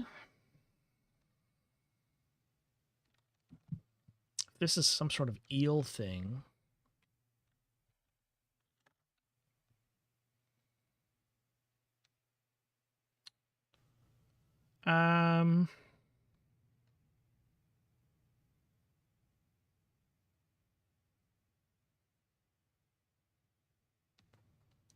I think wear spider amulet. Put spinel in spider. Nope, not here. I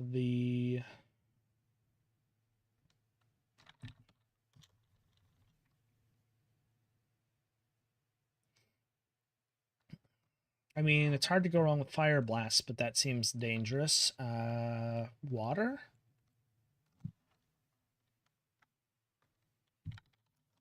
Let's wear the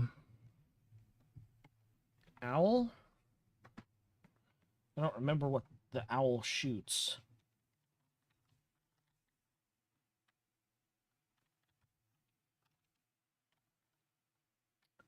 Let's put the garnet in the owl.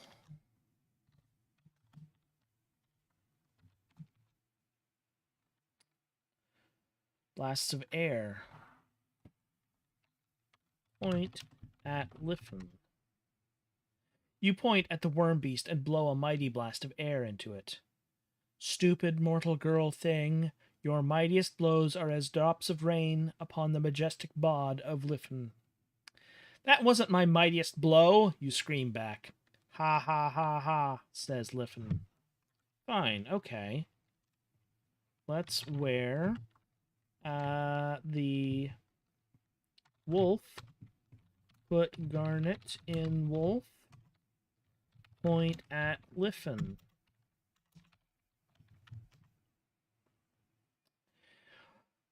You crook your finger and a blast of frigid air bursts from your hand, wrapping around Liffen. Patches of its slimy coating freeze and start to crack. Infidel. Liffen flexes its body in an effort to brush off the ice, but this turns out to be a bad move. The slime is cracking in all the wrong places. The beast shrieks in pain. The tendrils wrapped around Trelissa slacken slightly. You might be on the right track. We do it again. You point again and fire another blast of icy wind, but Liffen blows better than to react this time. It just waits for the ice to melt. We'll do the pumpkin now.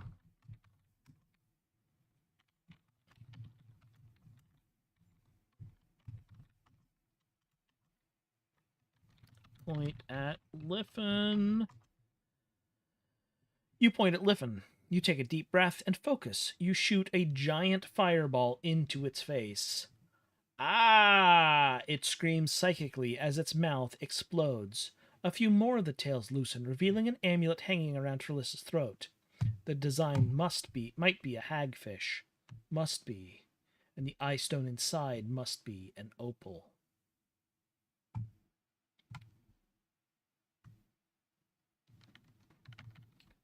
Can I take the I've got a cat on me now. Take hagfish. You pull the amulet from around her neck. Would you like to save? Yes. Okay, saved. Examine opal. It's a beautiful stone, glittering with flecks of every color. Opal ice stones famously allow their bearers to open portals. Trelissa used this one to open the slime portal. Kith acted like it could probably close the portal, too.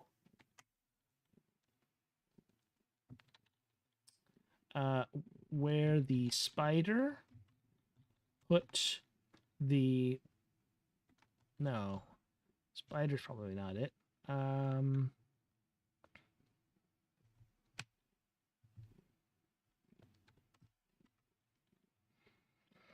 Let's see.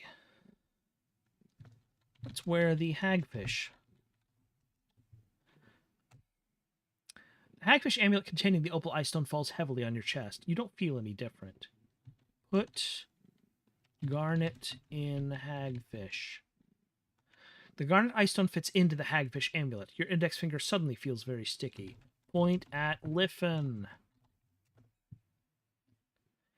You crook your finger and shoot a stream of slime into the eel thing. It is almost identical to the slime that already covers the eel thing's body. Yeah, I should have figured. Where... What was the owl's? Was it darkness?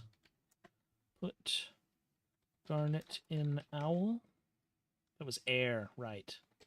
We had...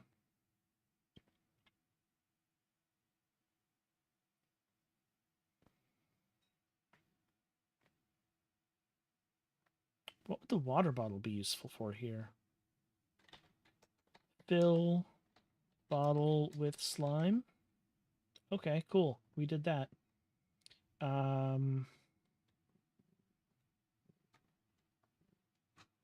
pile of gravel, pile of sand.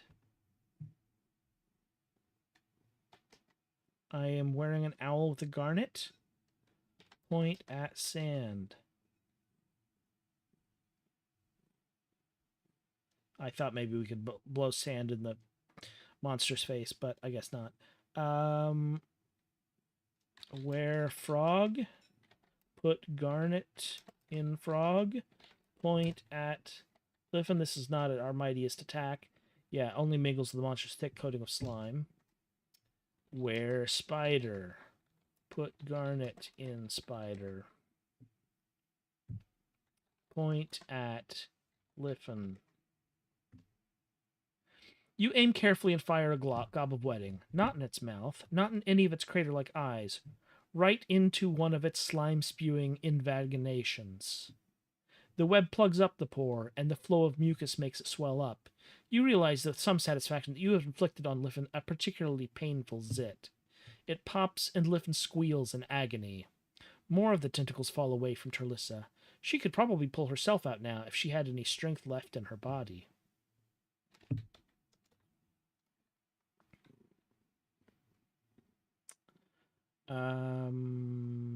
Let's wear pumpkin. Put amethyst in pumpkin. No, that's perfect smile. Put Spinel in pumpkin.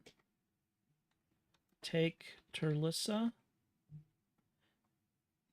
You put your arms around Turlissa's body and, oof, yank her out of Liffin's grasp. No! Afraid so, you mutter, and you try to heave the emaciated woman over your shoulder. Remember to lift with your legs. Where hagfish? No, not hagfish. Where spider? Put opal in spider. Open portal.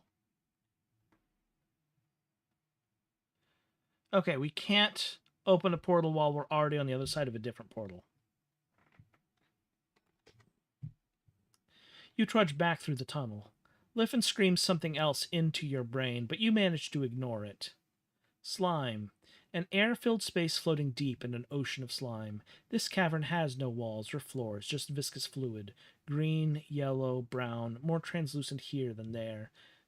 Right. This tunnel leads back to Liffen. The return portal is half embedded in the dripping wall. Out. You can go inside the portal, or you can go inside the tunnel. Enter portal. You hurry through the portal, back to... Clearing. A cozy little open area among the trees, with stars overhead and slime ankle-deep on the ground. A perfect spot for a picnic.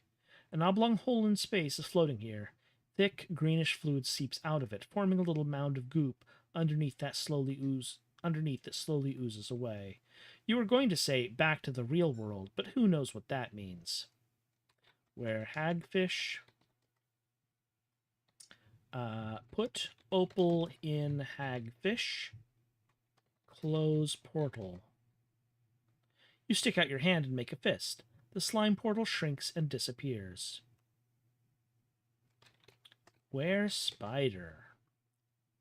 Put opal in spider. Open portal. You focus your will through the opal eye stone, and a portal appears in front of you, glowing dusky pink. In. You step through the hole into somewhere else. Fissure. The bottom of a gargantuan crack in the earth. Bridges of silk hang between sheer rock walls.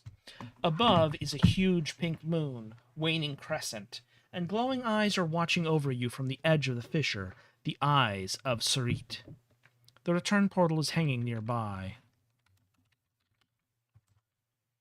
I examine Sarit. 8 friendly eyes, 8 colossal legs. You've never seen Sarit in person before, but you recognize her from your dreams. Let's talk to Sarit. You can't think of what to say, but she helps you out. It's nice to see you, Charybdis. It's an honor, Lady Sarit, you manage. Why did you have to say lady? You sound ridiculous. I'm very pleased with your progress. You've grown into an exceptional young woman. Does that mean... thank you, ma'am. Your face is burning. Do you want me to stay here and work for you? Sarit's psychic chuckle is like a warm breeze over your mind. Not yet, child. You have a lot left to do. Oh, yeah, sorry. I forgot. It's okay. We'll try talking again. Sarit? Yeah. Do you have any advice about what I should do next? Keep doing what you're doing. But you should take more time for yourself, I think, and start keeping a journal. You nod dutifully, but you can't help but think that wasn't really the advice you were looking for. Yeah, it never is. Thanks for everything, you call up to Sarit. You're welcome, Charybdis. And she even kind of nods.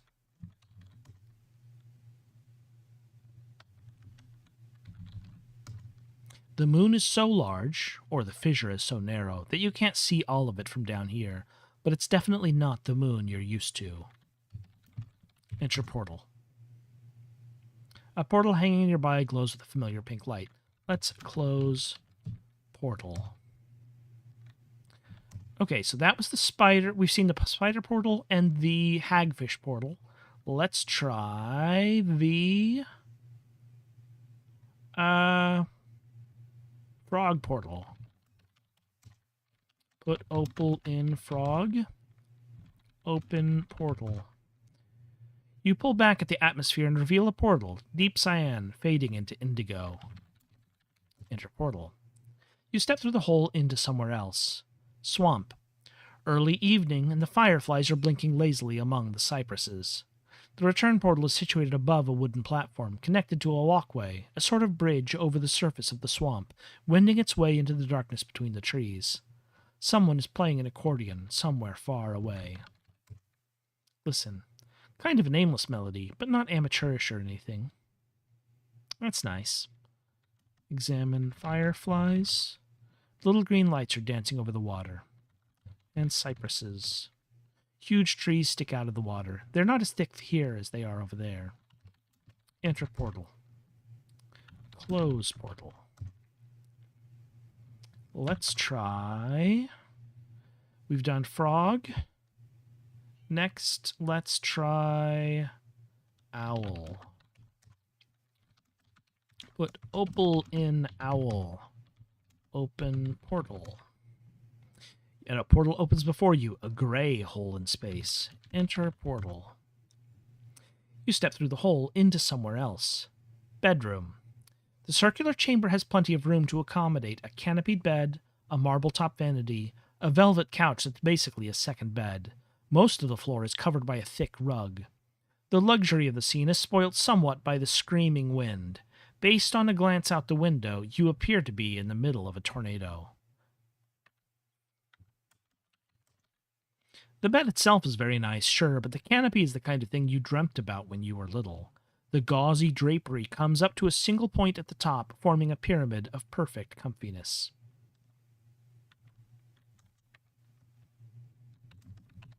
Check out the vanity. A little table with a fancy marble top and a big mirror in which you can't help but notice you don't look so great.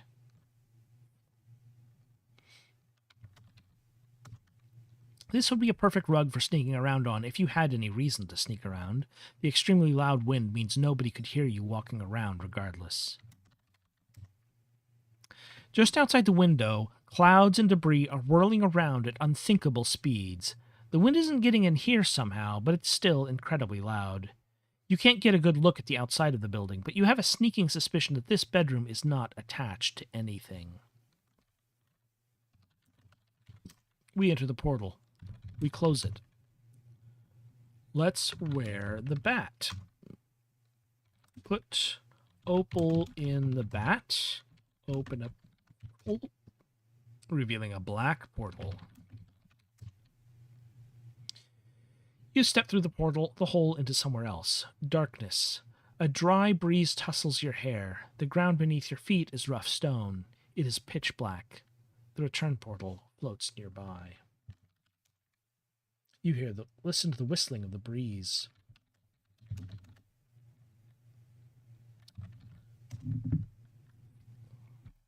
We switch out the spinel ice stone.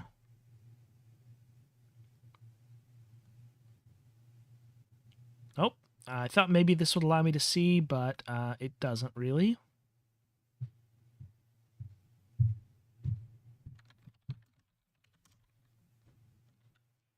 Where put opal in bat, close portal. Lastly, we have the wolf. Put opal in wolf. Open portal. Enter portal. Mountain road. Snowdrifts run along the sides of the road, and mist curls around your ankles. A few leafless, claw-like trees surround the return portal. On the horizon, a crumbling castle stands out against the gray sky. The return portal floats nearby. One of its towers is toppled. There may be a light on in a window, or it may be your imagination. Trees all lean toward the castle as if bent over in the wind, but there is no wind. Close portal. Where hagfish. Put spinel in hagfish. As you bring the spinel near the hagfish amulet, you stop short. It sounded like your mom's voice, calling your name from far away. Must have been your imagination. Curious. You have a weird feeling. You don't normally have feelings like this, but the feeling tells you that this is a very bad idea. Okay, we're not going to be doing that then, I guess. Put garnet in hagfish. Point at headphones. You point at the pair of headphones and a glob of slime flies from your finger. It lands weakly at your feet. Okay. Let's try put turquoise in hagfish. First, you take the garnet ice stone out of the hagfish amulet. The turquoise ice stone fits into the round slot in the hagfish amulet. Your eyes narrow.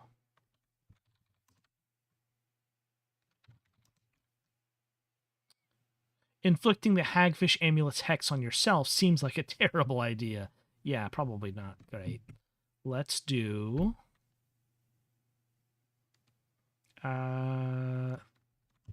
the amethyst.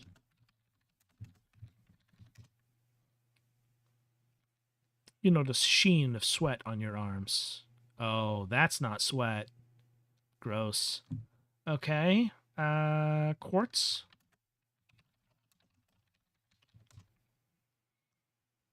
Index finger itches. Point at headphones. You point at the pair of headphones, and magical force seems to curdle or coagulate in your finger before extending out toward your target.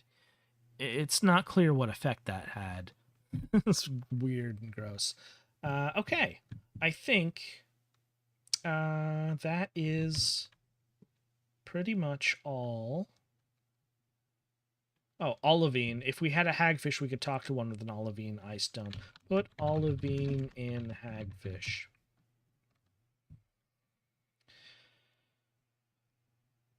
The olivine ice stone fits into the round slot in hagfish amulet. For a second, your lips contort painfully, but you manage to wrench them back into a natural configuration. Okay, well, where spider?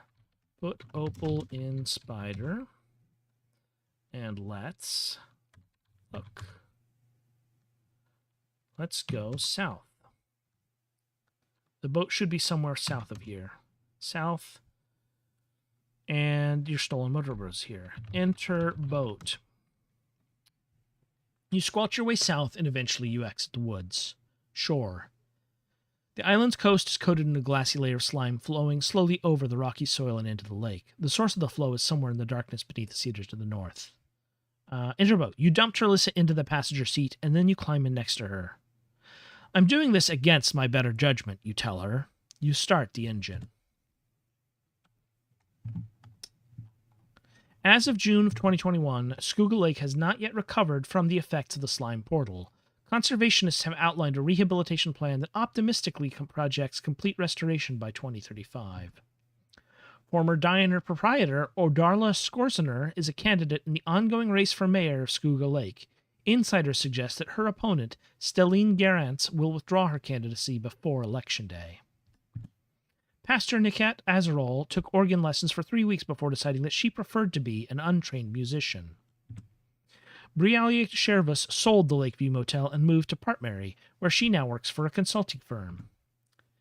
Antikythera Kyth Mesarion was restored to solid form thanks to the cooperation of Terlissa Feig. She continues her work as a field reporter for Experience Travel magazine and has written several articles for other publications concerning the Skooga Lake incident and restoration efforts. Terlissa Feig was delivered to the authorities and convicted of various federal and local pollution crimes, as well as the destruction by arson of Balsamina's Pizza. While serving a 35-year prison sentence, she has gained some small notoriety as an astrology blogger. More than a year after the Skooga Lake incident, Charybdis Argyle has yet to give a full account of her involvement, except in sealed court records. Her only statement to the press on the subject was given on the day she returned to the experienced travel offices. It was exhausting. I'm still exhausted. I can't talk right now. I'm gonna take a nap. The end. Final turn count 1016. Magic items 14 out of 14. Click here to continue. Leah closes her notebook. At first, the applause is hesitant, still chilled by the horrors we have so narrowly escaped. As the audience returns to reality, the ovation quickens, and Leah gives us a modest bow. How'd you like that one? It was awesome. You couldn't find any fault with it? Wow, I admire your positivity. What did you think of it?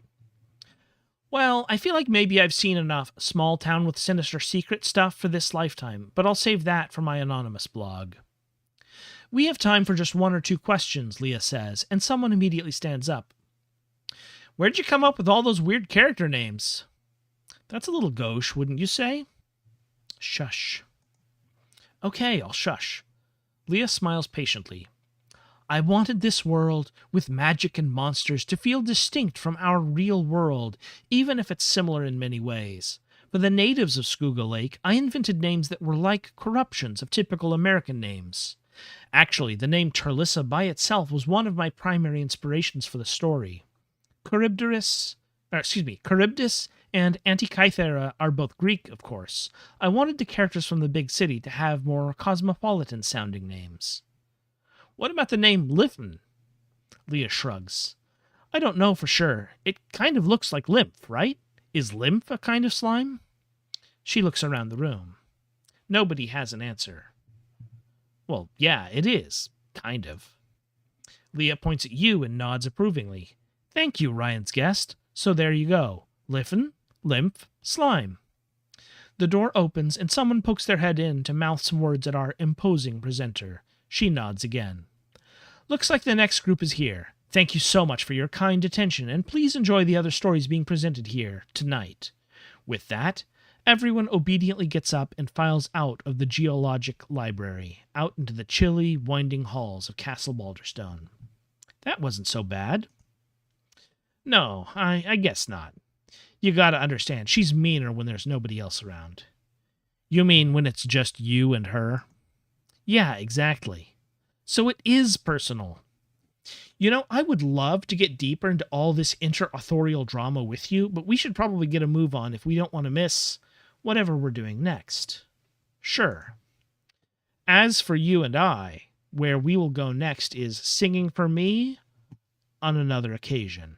For now, I have been Jay Essen, and thank you so much for watching with me while we played through the third quarter of Even Some More Tales of Castle Balderstone. I will join you again in the future.